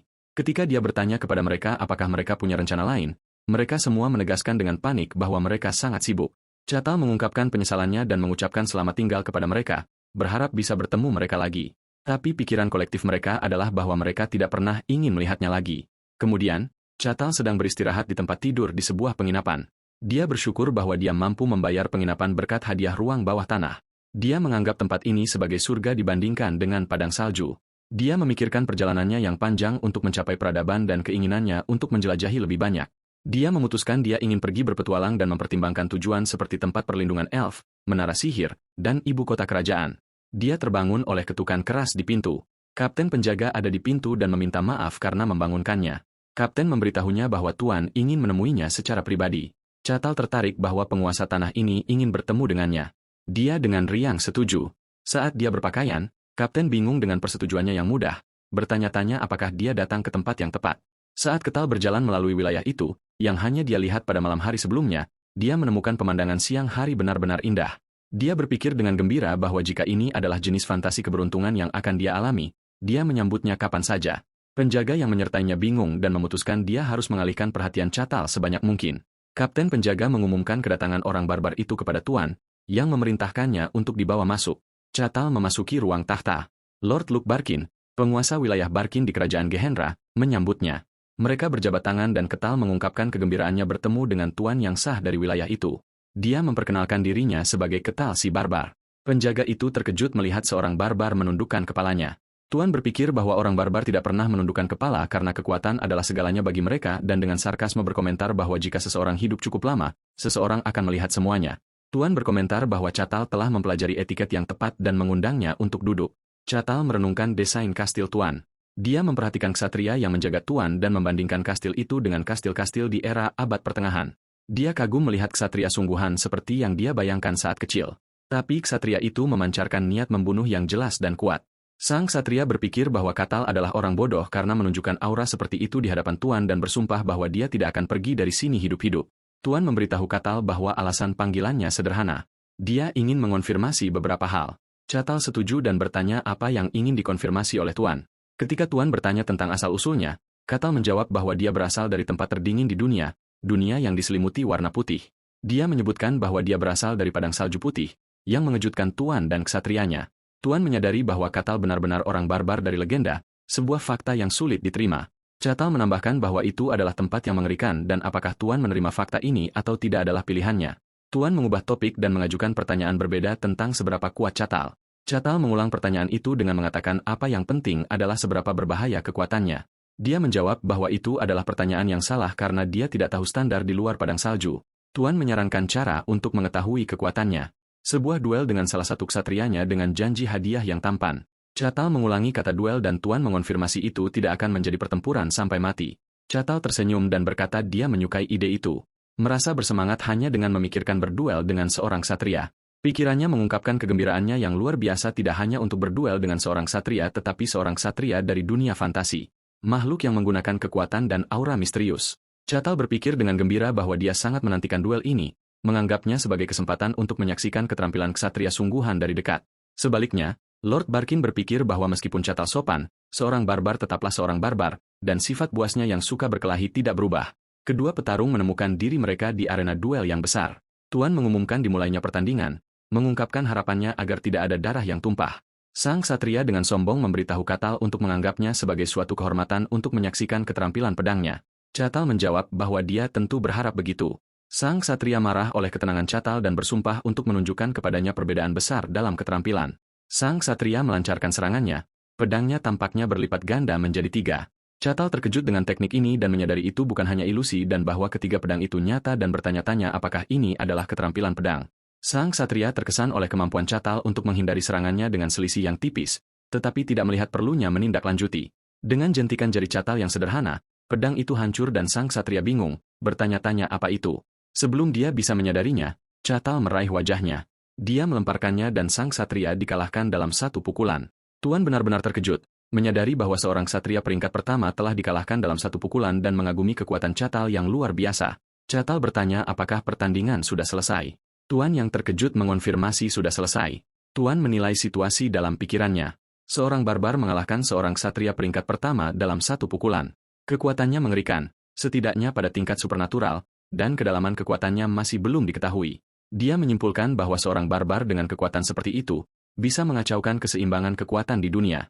Dia memutuskan sudah waktunya untuk memberitahu orang itu, salah satu dari sedikit orang di dunia yang memegang gelar ahli pedang. Tuan merenungkan kedatangan ahli pedang, bertanya-tanya apakah dia akan tertarik pada masalah itu. Tiba-tiba, seorang pria tua berambut putih muncul di kamar Tuan. Tuan tertawa mengatakan bahwa selera ahli pedang aneh seperti biasa dan yang lain menjawab bahwa seseorang membutuhkan hiburan dalam hidup. Ahli pedang yang dipanggil Cain meminta Tuan untuk memberitahunya tentang masalah yang menarik ini. Lord Barkin menyambut ahli pedang Cain mengungkapkan kehormatannya atas kunjungannya dalam waktu singkat. Sementara itu, Ksatria yang menghadapi Catal sedang memulihkan diri di tempat tidurnya. Tuan mengunjunginya dan bertanya tentang kesehatannya. Sang ksatria meminta maaf dan mengatakan dia akan baik-baik saja dalam beberapa hari. Ahli pedang Cain muncul dan memarahi muridnya, mengatakan dia harus meminta maaf kepadanya karena kalah dari orang barbar yang tidak dikenal. Cain memeriksa muridnya, mencatat bahwa dia tidak memiliki cedera. Dia berpikir bahwa dia melihat baju besi muridnya hancur total, dan mengingat kondisinya, akan normal baginya untuk mati, namun tubuhnya utuh. Cain bertanya-tanya apakah orang barbar itu sengaja mengendalikan kekuatannya. Sang Lord setuju, menambahkan bahwa Catal bukan sekadar barbar yang sembrono, tetapi mampu mengendalikan kekuatannya dengan presisi yang luar biasa. Cain menyimpulkan bahwa menunjukkan pengendalian diri seperti itu berarti kekuatan Catal jauh melampaui level ksatria dan bahwa dia setidaknya berada pada level supranatural. Cain tenggelam dalam pikirannya. Lord Barkin meminta pendapatnya, membandingkan kekuatan Catal dengan kekuatannya sendiri. Cain dengan percaya diri menjawab bahwa meskipun kekuatan Catal besar, dia adalah seorang Swordmaster dan bahwa bahkan kekuatan supranatural pun tidak dapat mencapainya. Namun, Cain mencatat bahwa Catal tidak menggunakan aura namun memiliki kekuatan yang begitu besar. Dia setuju bahwa hal ini mustahil melalui cara biasa dan bertanya-tanya apakah ini adalah kekuatan para barbar dari White Snowfield, padang salju putih. Sang Lord mengatakan dia tidak mempercayainya pada awalnya, tetapi sepertinya itu benar. Cain merenungkan gagasan tentang manusia legendaris yang datang dari White Snowfield. Dia bertanya-tanya apakah Catal benar-benar manusia atau mungkin dari ras lain, tetapi dia menolak gagasan bahwa Catal berasal dari ras lain. Dia beralasan bahwa jika dia berasal dari ras lain, dia tidak akan menunjukkan pertimbangan apapun kepada manusia dengan mengampuni nyawa ksatria itu dan menyimpulkan bahwa ini pasti salah penilaian di pihaknya. Cain masih khawatir tentang fakta bahwa Catal datang secara khusus dari White Snowfield dan bertanya-tanya mengapa dia muncul dari sana dari semua tempat pada waktu tertentu ini. Ketika Sang Lord bertanya apakah ada sesuatu yang salah, Cain menepisnya sebagai masalah untuk lain waktu. Menggerutu tentang permintaan aneh yang selalu dibuat Kaisar, dia meyakinkan Sang Lord bahwa itu bukan sesuatu yang perlu dikhawatirkan untuk saat ini. Cain bertanya apakah si barbar masih berada di wilayah itu dan Sang Lord mengonfirmasi bahwa dia masih ada.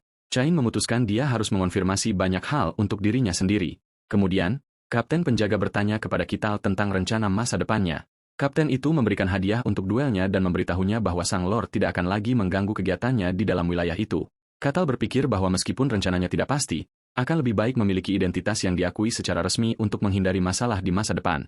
Sang Kapten menjelaskan bahwa ada cara untuk mencapai ini, entah mendapatkan sponsor tingkat tinggi atau menjadi tentara bayaran, mercenari. Dia menjelaskan bahwa jika dia membangun catatan prestasi sebagai tentara bayaran dan mendapatkan pengakuan dari serikat, identitasnya dapat diakui secara resmi. Kapten Penjaga berpikir bahwa mendapatkan sponsor adalah jalur yang lebih cocok untuk seseorang dengan kekuatan barbar ini karena tentara bayaran tingkat rendah diperlakukan seperti pesuruh belaka. Namun, Catal terpesona dengan gagasan menjadi tentara bayaran yang menerima permintaan dan membunuh monster, menganggapnya sebagai esensi dari romansa fantasi. Dia bertanya kemana dia harus pergi untuk menjadi tentara bayaran dan sang kapten memberitahunya bahwa ada aula serikat.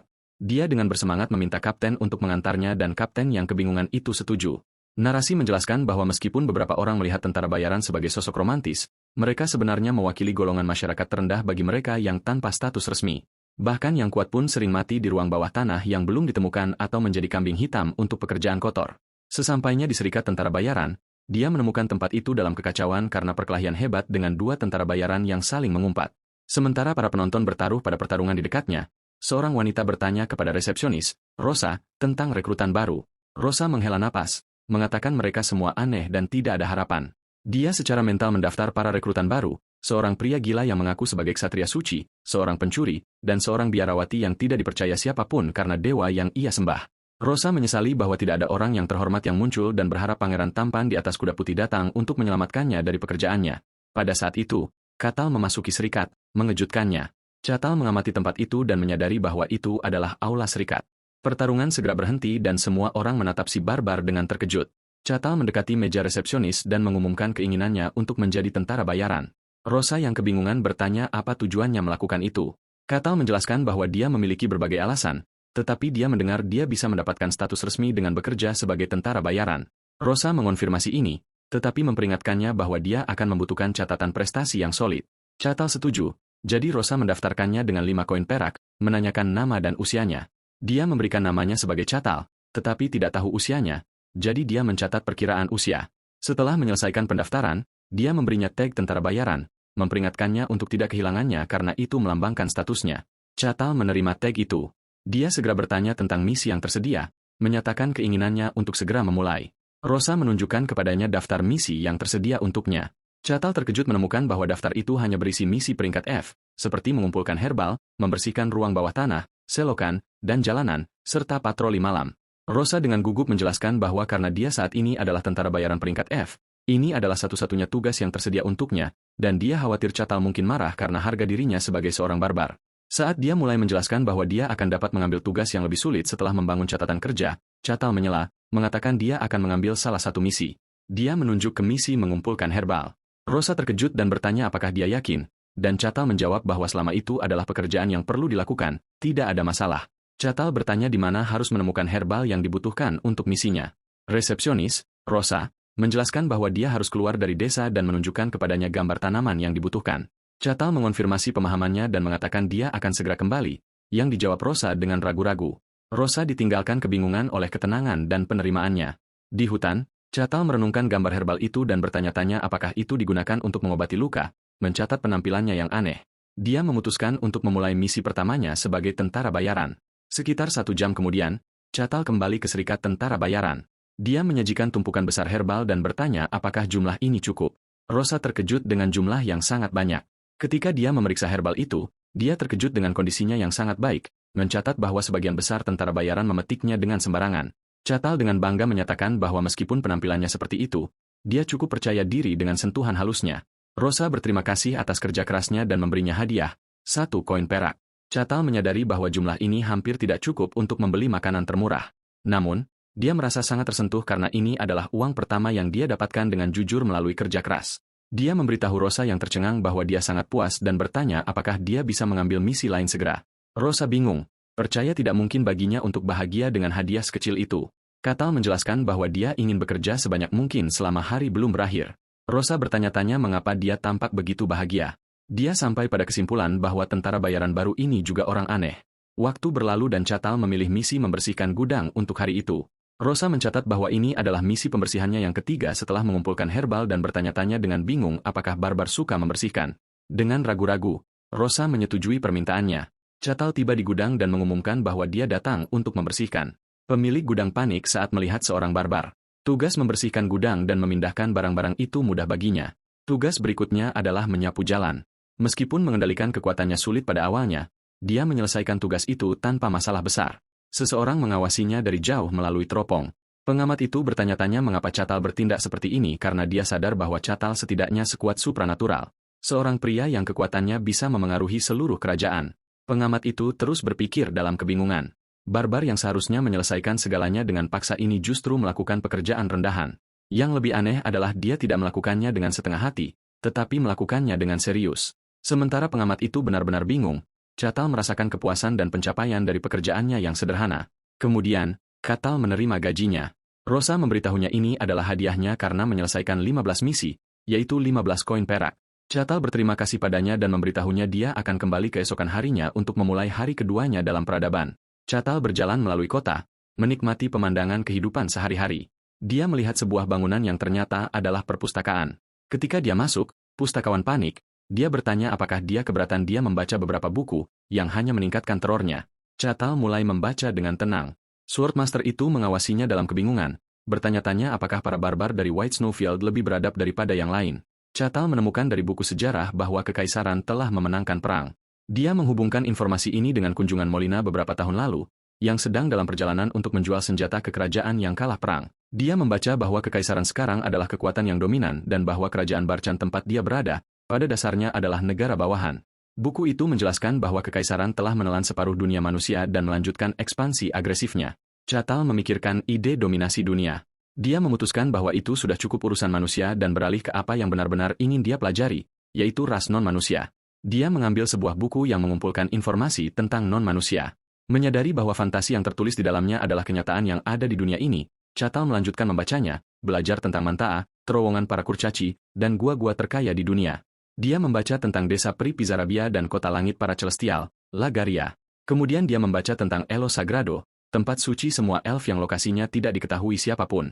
Catal berpikir bahwa berkat informasi yang dia dapatkan dari Ratu Elf, dia sekarang memiliki apa yang diperlukan untuk memasuki tempat suci ini. Dia terkejut membaca bahwa ada tempat lain yang mirip dengan padang salju putih. Buku itu menggambarkan alam iblis, tempat-tempat yang tidak mengizinkan kehadiran manusia dan dipenuhi dengan makhluk yang bengkok dan cacat, dan menyebutkan bahwa ada 5 alam yang sangat luas. Kelima alam ini adalah hutan sunyi, jurang, laut dalam, lubang tanpa dasar, dan padang salju putih. Buku itu menyatakan bahwa makhluk menakutkan yang disebut, yang lain, menghuni alam-alam ini, tetapi tidak bisa menyeberang ke dunia manusia. Catal mengagumi luasnya dunia ini karena padang salju saja sudah sangat besar. Dia memutuskan bahwa ini adalah semua yang bisa dia pelajari di sini dan bersiap untuk pergi. Dia berterima kasih kepada pustakawan yang ketakutan yang tergagap-gagap membalasnya. Kemudian, Catal kembali ke guild tentara bayaran dan bertanya kepada Rosa tentang misi hari ini. Rosa menyerahkan daftar misi kepadanya. Sementara itu, Sword Master Chain, yang telah mengamati Catal selama 2 hari, menyimpulkan bahwa dia benar-benar aneh dan memutuskan dia harus bertemu dengannya secara pribadi. Malam itu, Catal berjalan dengan gembira, setelah menyelesaikan 12 misi lagi. Dia berpikir bahwa tugas-tugas kecil itu menumpuk. Dan dengan kecepatan ini, hari di mana dia diakui sebagai tentara bayaran sejati akan segera tiba. Tiba-tiba dia merasakan seseorang mengikutinya dan berhenti. Dia berbalik untuk menghadapi sosok berkerudung, Chain. Chain terkejut karena Catal menyadarinya. Catal bertanya kepada orang yang telah mengikutinya sepanjang hari tentang tujuannya. Chain berpikir dalam hati bagaimana mungkin Catal bisa menyadarinya. Dia terkejut karena dia telah menyembunyikan kehadirannya dengan aura, sesuatu yang bahkan orang dengan indera paling tajam pun seharusnya tidak bisa menyadari. Ketika Catal melihat keheningan sosok berkerudung itu, dia mengira itu adalah pencuri dan bersiap untuk bertarung, yang membingungkan Chain. Catal berpikir bahwa bahkan di tempat yang aman pun ada pencuri. Chain panik berpikir bahwa Catal tidak akan percaya padanya jika dia mengatakan dia adalah seorang Sword Master. Sebaliknya, Catal melihat pencuri ini sebagai kesempatan untuk mendapatkan pencapaian yang baik untuk catatan tentaranya. Chain bingung dengan kesalahpahaman itu. Dia kemudian menyadari bahwa situasi ini bisa menjadi kesempatan yang baik. Karena Catal salah mengira dia sebagai pencuri, dia dapat menggunakan konfrontasi langsung untuk mengetahui kekuatan dan identitasnya yang sebenarnya. Konfrontasi antara Catal dan Chain dimulai. Tiba-tiba, Catal menghilang dari hadapan Chain. Catal langsung muncul di belakang Chain, yang terkejut. Chain menyadari bahwa jika dia tetap di tempat, Catal akan mencengkeram lehernya. Chain menggunakan semburan energi untuk bergerak cepat menjauh, dan Catal mengomentari kecepatannya. Chain terkejut, menyadari dia hampir tertangkap, dan yang lebih mengejutkan, dia tidak merasakan aliran aura dari Catal. Catal merasa menarik bahwa Chain bisa bergerak begitu cepat dengan tubuh manusia murni. Chain memutuskan ini bukan lagi tes dan bahwa dia akan menggunakan kekuatan penuhnya. Chain menyerang, tetapi Catal dengan mudah menghindarinya. Chain terkejut lagi karena dia tidak bisa bereaksi bahkan setelah memperluas indranya. Catal meraih lengan Chain yang merasakan kekuatan yang luar biasa seolah seluruh tubuhnya ditarik dengan paksa. Dalam rasa sakit dan tidak mampu menandinginya dalam kekuatan, Chain memutuskan untuk melepaskan kekuatan penuhnya. Mana cahaya hijau menyelimuti tubuh Chain, mengejutkan Catal. Kekuatan itu memaksanya untuk mundur sementara Chain melihat energi di tangannya. Catal masih percaya Chain adalah pencuri dan berkomentar bahwa pencuri zaman sekarang memiliki berbagai teknik. Chain menyuruhnya untuk menghentikan omong kosong ini. Chain berpikir dalam hati bagaimana Catal salah mengira mana yang termanifestasi, sebuah level yang hanya bisa dicapai oleh yang terbaik, sebagai teknik pencuri. Dia menyimpulkan bahwa Catal benar-benar percaya ini. Kane menjelaskan pada dirinya sendiri bahwa mana yang termanifestasi dapat merobek baja padat dan tubuh manusia seharusnya terkoyak saat bersentuhan, tetapi Catal tidak mendapatkan satupun goresan. Kane mengagumi kemampuan Catal untuk menahannya dengan tubuh telanjangnya sementara Catal berkomentar bahwa Chain menggunakan sesuatu yang menarik. Chain memutuskan untuk mengakhirinya dan menghunus pedangnya, tetapi Catal menghentikannya dengan jarinya sebelum dia bisa menariknya. Chain mencoba menarik pedang dengan sekuat tenaga melawan jari Catal, tetapi dia tidak mampu dan terkejut serta putus asa. Menyadari bahwa ini adalah akhir dari perjalanannya, Catal melihat ke arah Chain yang kalah, berpikir bahwa inilah pencuri di dunia fantasi ini. Kapten penjaga tiba di tempat kejadian dengan kebingungan, bertanya-tanya apa yang terjadi dan mengapa Sword Master Kane ada di sini. Ketika dia melihat pemandangan itu, dia berasumsi barbar itu telah menyerang Sword Master. Catal memberitahunya bahwa dia telah menangkap pencuri ini. Kemudian, sambil memegang Chain yang kalah, dia bertanya apakah menyerahkannya kepada penjaga akan dihitung sebagai pengalaman kerja sebagai tentara bayaran. Kapten penjaga menyaksikan pemandangan itu dengan terkejut, tidak percaya bahwa Sword Master Chain, seseorang yang telah mencapai peringkat transenden, telah ditangkap dengan cara yang memalukan oleh barbar itu. Kapten mencoba menjelaskan bahwa Chain bukanlah pencuri, sementara Catal mengira mereka adalah kenalan. Penjaga itu memberikan penghormatannya kepada Sword Master Chain, satu-satunya Sword Master di kerajaan Gyahra. Catal bertanya dengan bingung apakah pencuri ini memegang gelar yang begitu besar. Dia bersikeras bahwa Chain adalah pencuri yang menyerangnya untuk mendapatkan koin peraknya. Kapten menegaskan bahwa orang ini adalah Sword Master dan bahwa dia tidak mungkin salah mengenali wajahnya, yang dijawab oleh Catal dengan bertanya apakah dia seorang penyihir yang menggunakan mantra penyamaran. Kapten menjawab bahwa penyihir tingkat tinggi yang bisa melakukan hal seperti itu akan dihormati sama seperti seorang Swordmaster, mendorong Catal untuk bertanya-tanya apakah Swordmaster hanyalah nama lain untuk pencuri. Kapten sekali lagi menegaskan bahwa Cain benar-benar Swordmaster. Kapten memutuskan dia harus melaporkan masalah ini kepada bangsawan. Bangsawan itu terkejut, bertanya-tanya apakah Master Cain telah kalah. Kemudian, Catal merasa menyesal, berpikir dia seharusnya mendengarkan seluruh ceritanya. Cain juga mengakui kesalahannya, mengatakan bahwa kesalahan ada padanya karena tidak mengatakan apa-apa, dan keduanya duduk dalam suasana penyesalan bersama. Bangsawan itu berpikir dalam hati, tidak percaya bahwa Cain dikalahkan oleh barbar itu. Dia menyimpulkan bahwa barbar ini lebih kuat dari Swordmaster. Dia menganalisis situasinya, mencatat bahwa meskipun ada tingkat yang berbeda di antara Transcendent, dan Cain mungkin berada di peringkat rendah di antara mereka, kekalahan seorang Swordmaster oleh seorang barbar tidak dapat dipercaya. Ini berarti Catal adalah kekuatan yang tidak terkendali. Bangsawan itu merasa situasinya melelahkan dan memutuskan untuk menyingkir dan membiarkan keduanya berbicara untuk menyelesaikan kesalahpahaman di antara mereka. Dia meninggalkan mereka untuk berbicara dengan tenang. Cain merenungkan kekalahannya yang total. Merasa dipermalukan dan kelelahan, dia secara formal memperkenalkan dirinya sebagai Cain, sang Swordmaster. Ketika Ketle bertanya apakah Swordmaster adalah nama keluarganya, Cain menjelaskan bahwa begitu seseorang mencapai peringkat ini, gelar manusia kehilangan maknanya. Catal mengerti dan bertanya apakah teknik yang dia gunakan adalah teknik seorang Swordmaster. Cain menampilkan auranya dan Catal terkesan, menyatakan bahwa sekarang dia tahu itu adalah teknik seorang Swordmaster, dia menganggapnya luar biasa. Cain menjelaskan bahwa ini adalah manifestasi mistisisme, juga dikenal sebagai aura. Catal menyadari energi hijau yang dia lihat sebelumnya adalah aura. Dia dengan bersemangat bertanya bagaimana cara menggunakannya.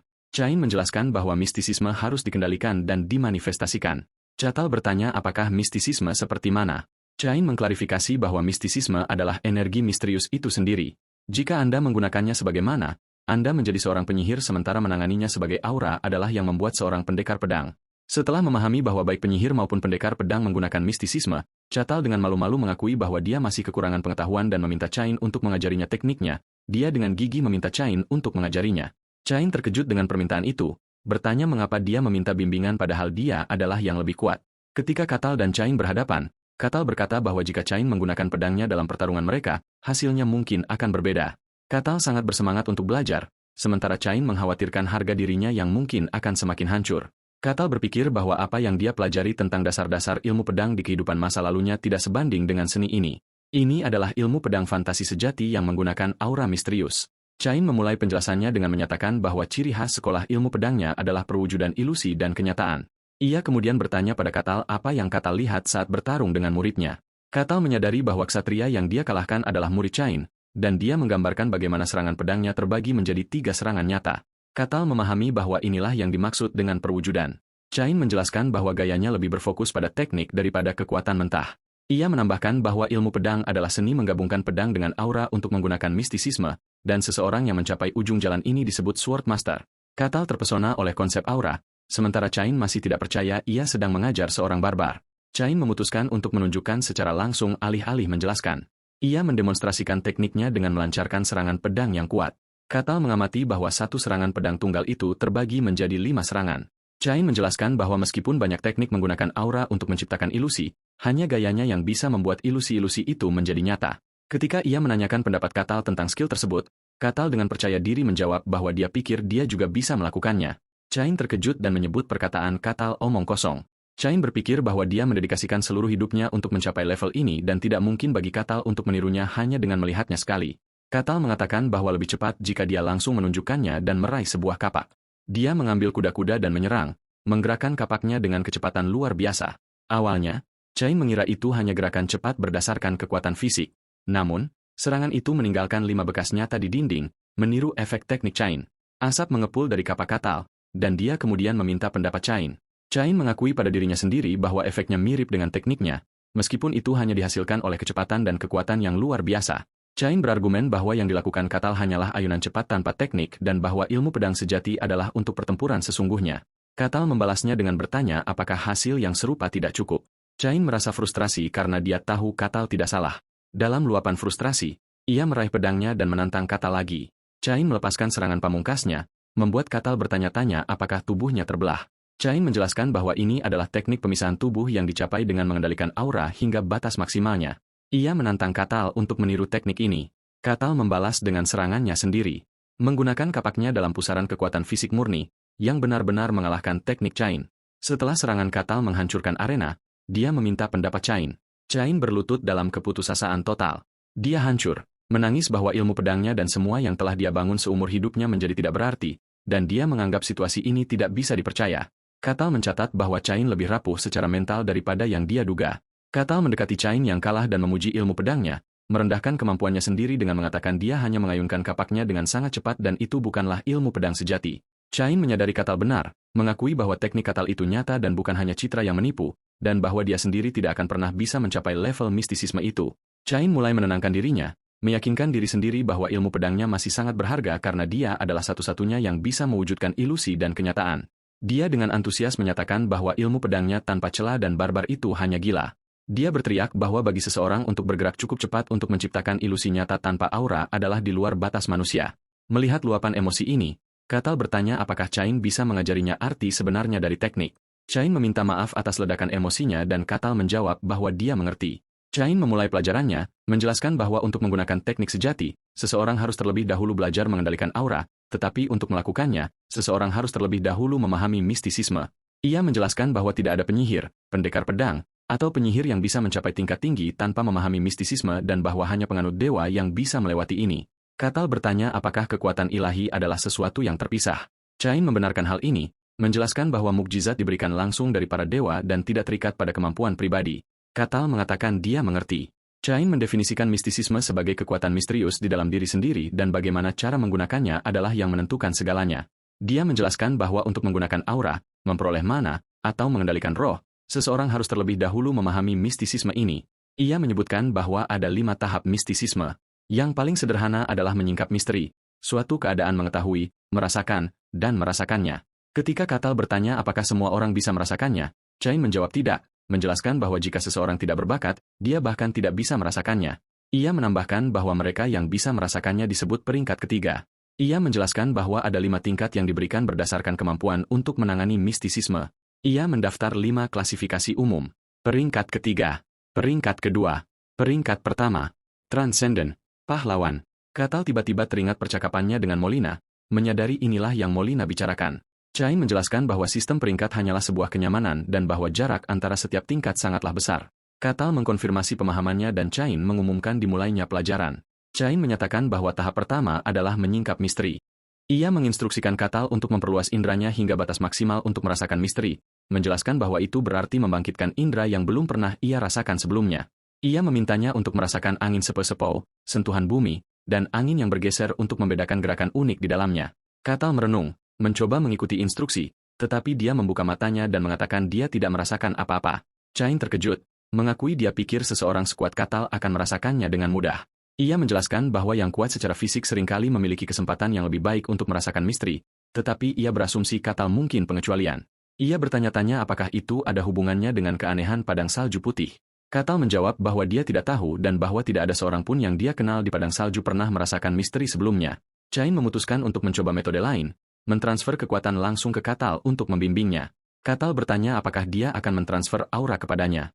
Chain membenarkan itu serupa dan mendesaknya untuk bersiap. Chain meletakkan tangannya di Katal dan menginstruksikannya untuk merilekskan tubuhnya dan memfokuskan indranya ke dalam untuk merasakan aliran kekuatan.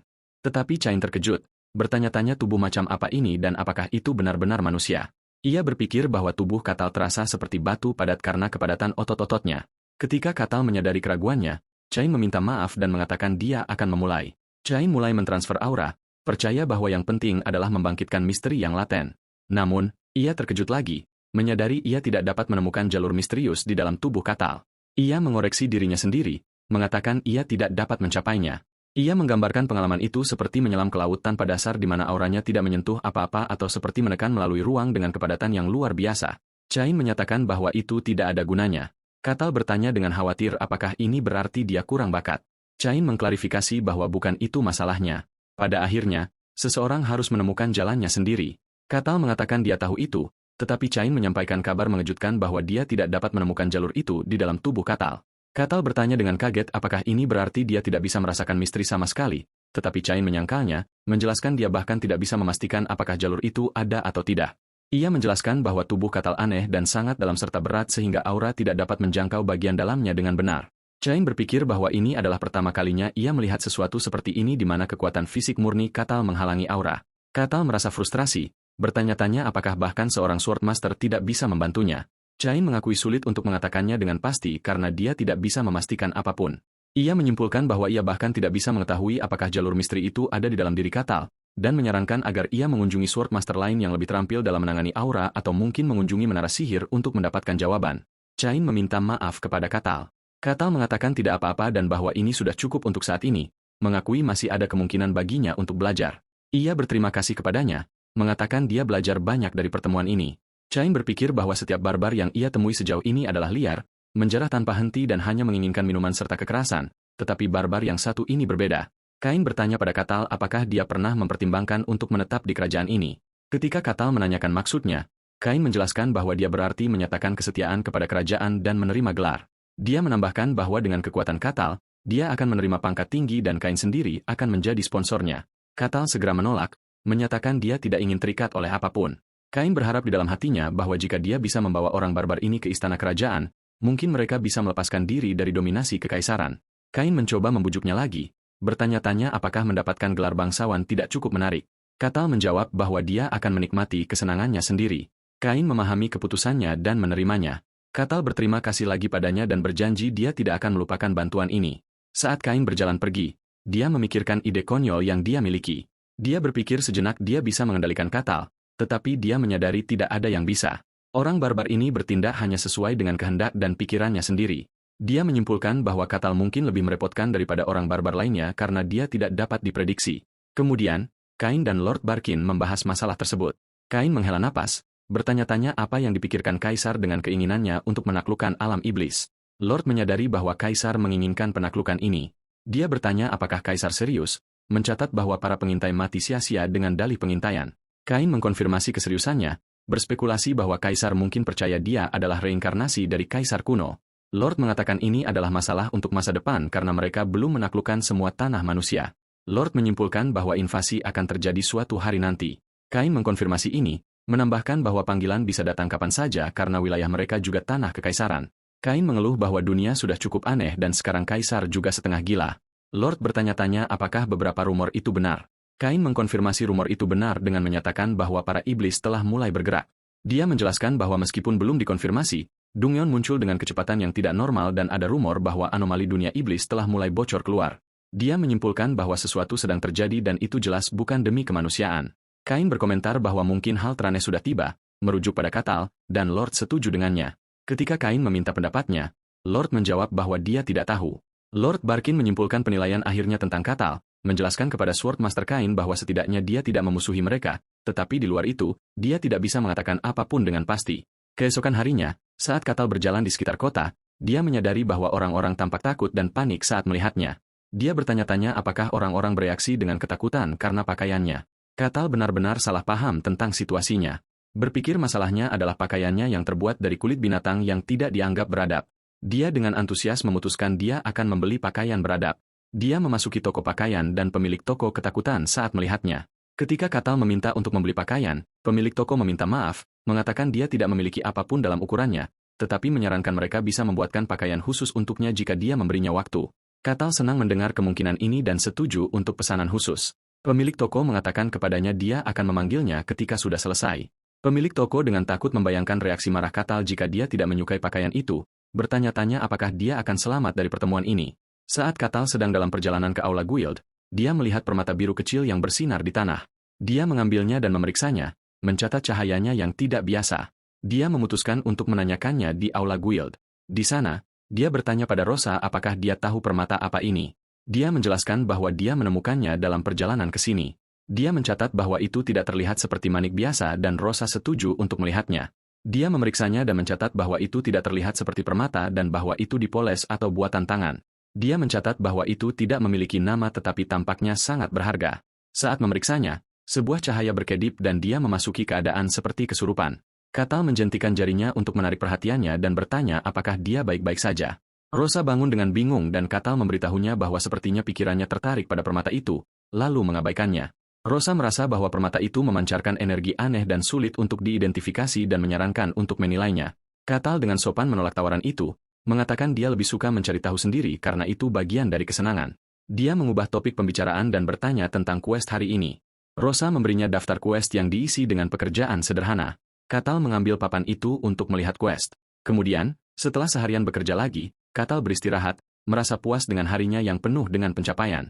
Dia memeriksa permata misterius itu lagi, bertanya-tanya tentang sifat dan fungsi aslinya, dan ingat bagaimana itu memengaruhi Rosa. Dia tiba-tiba mendengar suara yang berasal dari manik misterius itu, menyuruhnya untuk datang kepadanya.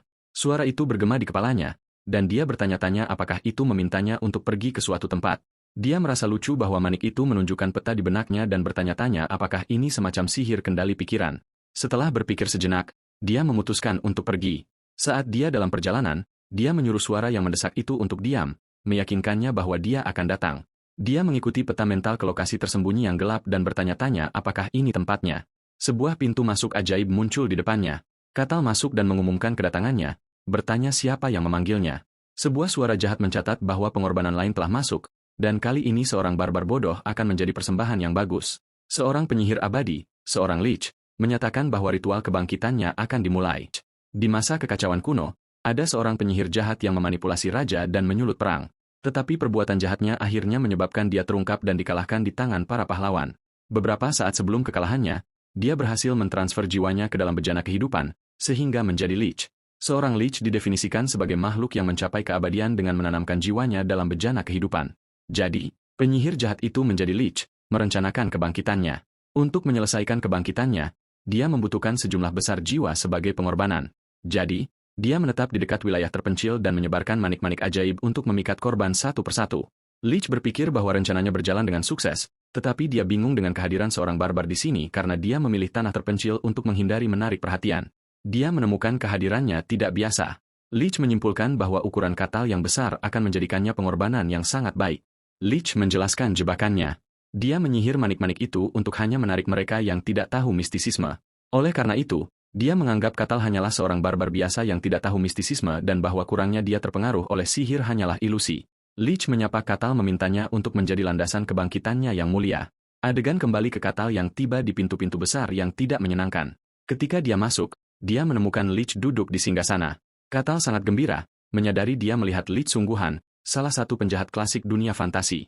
Lich terkejut dan bertanya pada Katal bagaimana dia tidak terpengaruh oleh sihir manik itu. Setelah melihat sisa-sisa korban lain, Katal mengerti ini adalah cara Lich memikat orang. Lich bingung karena dia tidak bisa merasakan mistisisme apapun dari Katal dan menyimpulkan dia hanyalah seorang barbar biasa. Dia berasumsi Katal pasti membawa artefak pertahanan mental berkualitas tinggi. Katal menyangkal memiliki hal seperti itu. Lich tidak mempercayainya, mengatakan dia akan lewat dengan damai jika dia terpengaruh oleh sihir. Lich memutuskan dia harus menghancurkannya dengan paksa dan memanggil minion kerangkanya. Katal menyadari dia berada di Dungeon tempat Lich jahat bersembunyi dan memahami situasi umum. Dengan pukulan kuat, dia menghancurkan kerangka, berkomentar bahwa itu lebih lemah dari yang dia harapkan. Lich marah dan mengancam akan merobek anggota tubuhnya, memanggil lebih banyak kerangka. Lich memerintahkan mereka untuk melenyapkannya, tetapi Katal menerjang mereka dalam sekejap mata dan dengan mudah menghancurkan mereka semua. Lich terkejut. Katal mengkonfirmasi pada dirinya sendiri bahwa nasihat Kasan benar. Kerangka mati jika kepalanya dihancurkan. Dia menyatakan kekecewaan karena dia mengharapkan Lich untuk mengendalikan ksatria maut, bukan hanya kerangka. Dengan marah, Lich mempersiapkan serangan yang lebih kuat, menyatakan dia tidak akan menahan diri lagi. Menggunakan energinya, dia memanggil pelayan baru. Seorang ksatria kerangka yang sepenuhnya lapis baja muncul. Katal terkejut melihat ksatria kerangka lain di sini. Katal menganggapnya menarik, bertanya-tanya apakah pengaturan ksatria kerangka yang diciptakan Lich berbeda. Sang Lich memerintahkan ksatria untuk menyerang. Katal bersiap menghadapi ksatria kerangka yang diciptakan oleh Lich. Dia menangkis serangan ksatria dengan lengannya dan melancarkan serangan balik yang menghancurkan baju besi dan perisai ksatria. Katal berkomentar bahwa ksatria ini memang lebih kokoh. Lich memerintahkan ksatria untuk melepaskan semua mananya. Ksatria itu dikelilingi oleh aura energi yang kuat dan melepaskan kekuatan penuhnya. Katal menerima serangan itu. Dia berpikir bahwa ksatria kerangka yang diciptakan oleh Lich agak tidak biasa. Dia kemudian menghancurkannya sepenuhnya dengan satu pukulan. Katal menginjak sisa-sisa ksatria itu dan bertanya, "Hanya itu?" Lich bertanya dengan sangat terkejut, "Siapa kamu?" Ketika Katal mundur selangkah, sang Lich menginterpretasikannya sebagai rasa takut dan menyuruhnya untuk takut. Dia mengancam bahwa Katal akan membayar harga karena telah menyerbu tempat sucinya. Katal menjawab dengan bingung, menjelaskan bahwa dia hanya datang karena permata itu memanggilnya, dan bertanya kepada Lich apakah dia bukan orang yang menyebarkan permata itu sejak awal, membuat Lich terkejut dan terdiam. Lich menyadari kebenaran pahit bahwa setiap orang yang datang ke sini, termasuk si barbar, terpikat oleh permata yang telah dia sebar. Sang Lich, yang nama lengkapnya terungkap sebagai Chartos Prores Chases, berteriak kepada Catal untuk diam, membual tentang masa lalunya sebagai seorang penyihir hebat yang menghancurkan 5 kerajaan dan menghadapi para pahlawan. Catal dalam hati membandingkan nama panjang Lich dengan nama Ratu Elf, bertanya-tanya apakah nama panjang sedang menjadi mode di dunia ini. Sang Lich mengabaikannya dan memerintahkannya untuk menjadi landasan kebangkitannya. Sang Lich mengucapkan mantra yang kuat.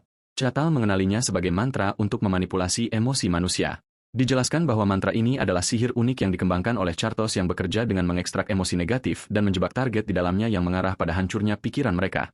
Sang Lich merasa yakin, percaya bahwa seorang barbar yang bahkan tidak bisa menggunakan mistisisme akan sepenuhnya tak berdaya melawan sihir sejati. Dia bingung tentang apa yang harus dilakukan dengan Catal, mencatat bahwa Catal tampak berbeda dan tidak mengenakan artefak yang kuat. Dia memutuskan untuk menangkapnya untuk dipelajari dan memerintahkan kerangkanya untuk menyeretnya pergi. Saat para kerangka mendekati Catal yang tampaknya tidak berdaya, dia dengan mudah menghancurkan mereka. Sang Lich terkejut. Dia tidak dapat memahami bagaimana mantra kendali pikirannya, yang seharusnya bekerja dengan sempurna, gagal. Catal dengan sarkasme bertanya apakah Sang Lich sudah selesai hanya berdiri dan menonton dan kemudian mencoba menggunakan taktik kerangka yang sama lagi. Dia menggambarkan metodenya membosankan, yang membuat Sang Lich marah. Sang Lich berpikir bahwa tidak mungkin bagi manusia, bahkan yang transenden, untuk menolak sihir emosi. Catal mengejeknya, bertanya apakah dia tidak bisa menggunakan mantra yang lebih sederhana seperti bola api, yang dianggap sebagai penghinaan oleh Sang Lich. Sang Lich mulai mengucapkan mantra baru yang lebih kuat. Dia melepaskan serangan sihir gelap besar-besaran yang dimaksudkan untuk menelan dunia dan menjerumuskannya ke dalam kekacauan. Mata Catal berkilau dengan kegembiraan saat dia menyaksikan pertunjukan sihir yang spektakuler ini.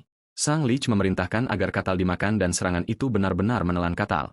Sang Lich tertawa, menyatakan kemenangannya, tetapi dia tiba-tiba mulai batuk. Dia pingsan, telah kehabisan semua energi magisnya, tetapi yakin bahwa mantra terakhir ini sudah cukup. Catal muncul dari debu, berkomentar bahwa serangan itu mengesankan. Sang Lich benar-benar terkejut. Catal berdiri di depannya tanpa cedera dan bertanya, tapi hanya itu. Sang Lich tidak bisa percaya bahwa bahkan serangan ini tidak berhasil. Dia berpikir bahwa dia menggunakan mantra kendali pikiran yang paling kuat yang seharusnya menghancurkan pikiran seorang pahlawan legendaris. Dia bertanya dengan putus asa, lalu kamu ini apa? Yang dijawab oleh Catal bahwa meskipun serangannya mencolok, dia tidak merasakan banyak darinya. Catal memberitahu Sang Lich bahwa jika hanya ini yang dia miliki, sekarang gilirannya. Sang Lich terkejut, menyadari bahwa Catal datang ke sini mengetahui identitasnya. Sang Lich tertawa gila, berasumsi Catal adalah agen kekaisaran, dan memuji jaringan intelijen mereka karena melacaknya begitu cepat. Dia bersumpah bahwa dia akan bangkit kembali dan akan memerintah dunia sekali lagi. Sang Lich berpikir bahwa Catal pasti adalah produk dari peternakan manusia yang dia dengar di kekaisaran, sebuah tempat untuk membiarkan bakat khusus. Dia menyimpulkan bahwa Catal adalah seorang pembunuh yang dilatih secara khusus untuk membunuhnya. Meskipun demikian, dia berteriak dengan menantang bahwa dia akan membunuh Catal dan menggulingkan kekaisaran. Catal benar-benar bingung, bertanya-tanya apakah Sang Lich sudah gila. Dalam upaya putus asa terakhir, Sang Lich mengucapkan mantra dan berteriak, menuntut tubuh Catal. Dia mencoba merasuki tubuh Catal dengan memasuki pikirannya. Narasi menjelaskan bahwa tindakan ini akan membuatnya terjebak di tubuh ini selama sisa hidupnya kecuali dia menjadi Lich lagi. Sang Lich menyatakan bahwa tubuh Catal sekarang miliknya. Tapi di dalam dunia mental Catal, Sang Lich terkejut dan bingung. Dia bertanya-tanya apakah ini adalah dunia batin si barbar karena dia belum pernah melihat yang seperti ini sebelumnya dan menyadari bahwa hanya berada di tempat ini sudah cukup untuk merusak dan menghancurkan pikiran. Sang Lich berteriak bahwa ini bukanlah pekerjaan kekaisaran. Pikirannya mulai runtuh.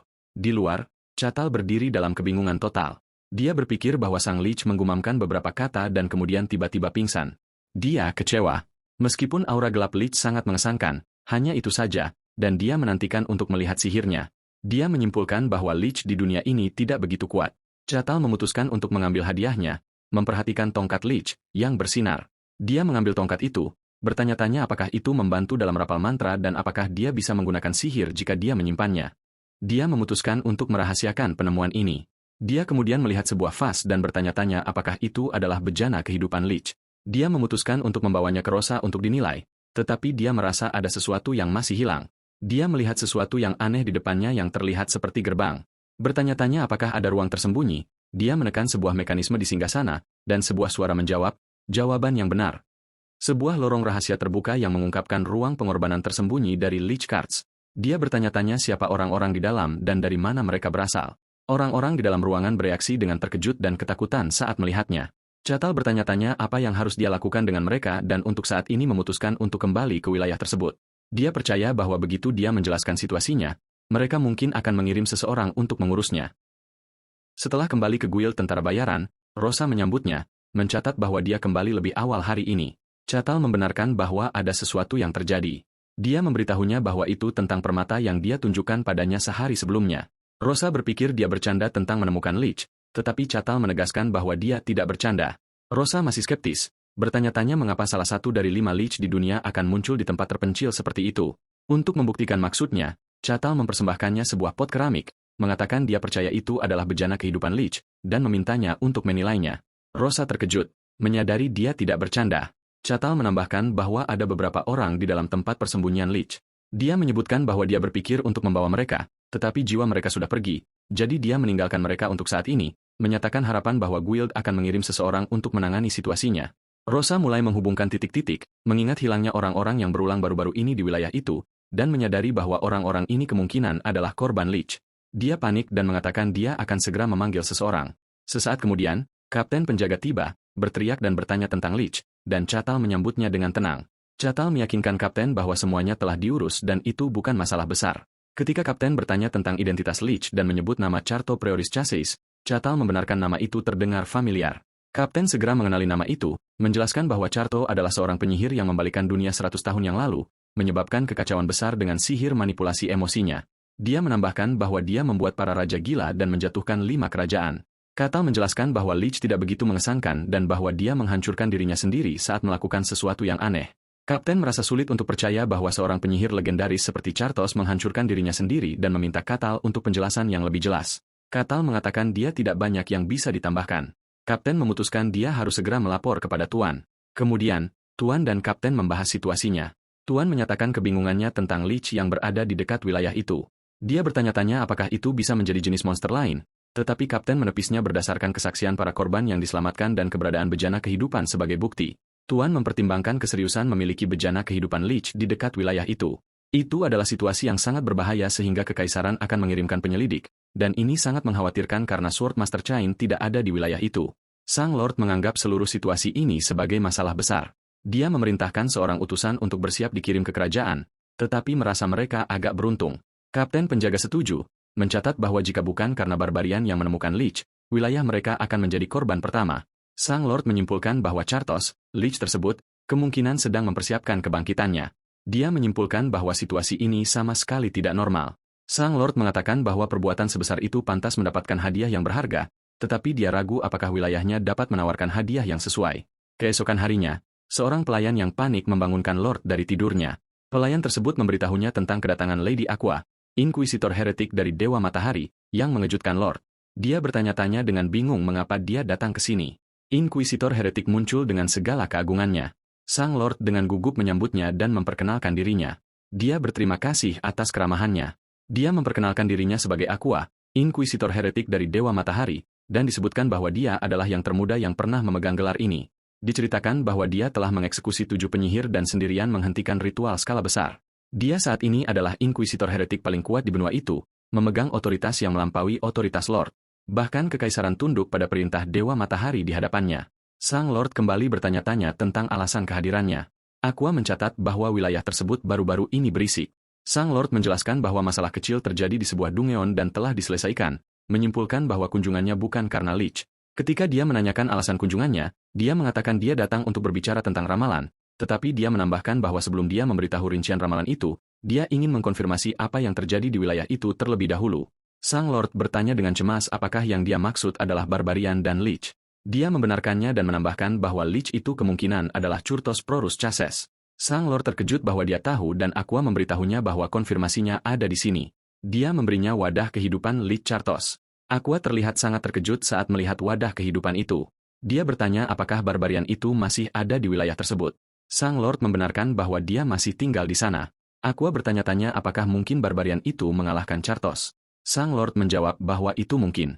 Dia kemudian menjatuhkan potongan informasi mengejutkan terakhir bahwa Lord Chain sendiri dikalahkan olehnya, meninggalkan Aqua dalam keadaan terkejut total.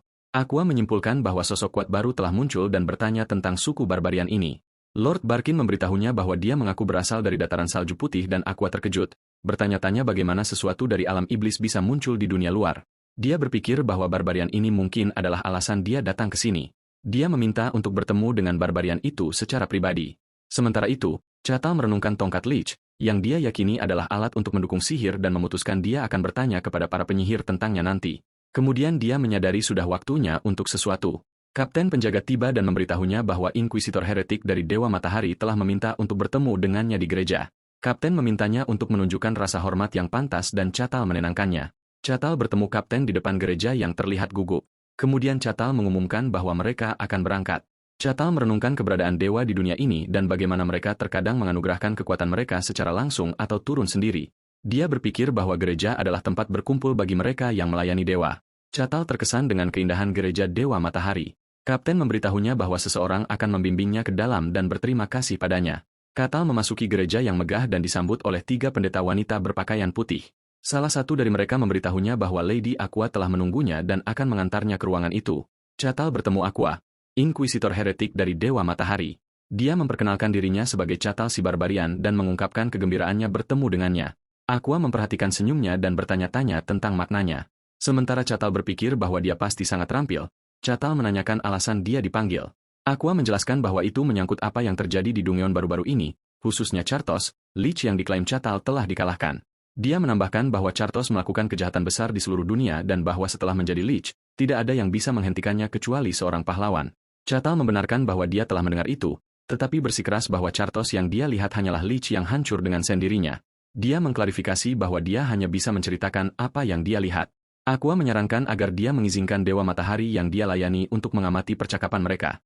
Dia menjelaskan bahwa jika dia berbohong di hadapan dewa, reaksi negatif akan terjadi, dan Catal memahami ini sebagai detektor kebohongan ilahi. Aqua berasumsi bahwa Catal sebagai barbarian akan menolak proposal ini. Tetapi Catal bertanya-tanya mengapa dia harus menolak mengingatnya sebagai kesempatan langka untuk mengalami kekuatan dewa secara langsung dan dia dengan bersemangat setuju untuk segera memulai. Aqua tercengang bertanya-tanya mengapa dia terlihat begitu bersemangat. Aqua bertanya apakah proposal ini mengganggu Catal. Catal menanyakan maksudnya dan dia mengklarifikasi bahwa yang dia maksud adalah fakta bahwa dewa akan mengawasinya.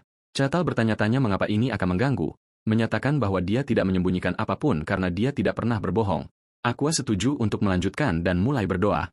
Dia memanggil doanya yang mengawasi dari atas dan mengamati matahari dengan segala kemuliaannya untuk mengungkapkan kebohongan yang tersisa. Sebuah cahaya cemerlang membanjiri area itu dan Catal merasakan kehadiran luar biasa yang melampaui deskripsi manusia. Dia menyadari bahwa kehadiran ini penasaran dengannya. Aqua lega karena tidak ada reaksi negatif dan memulai ritual.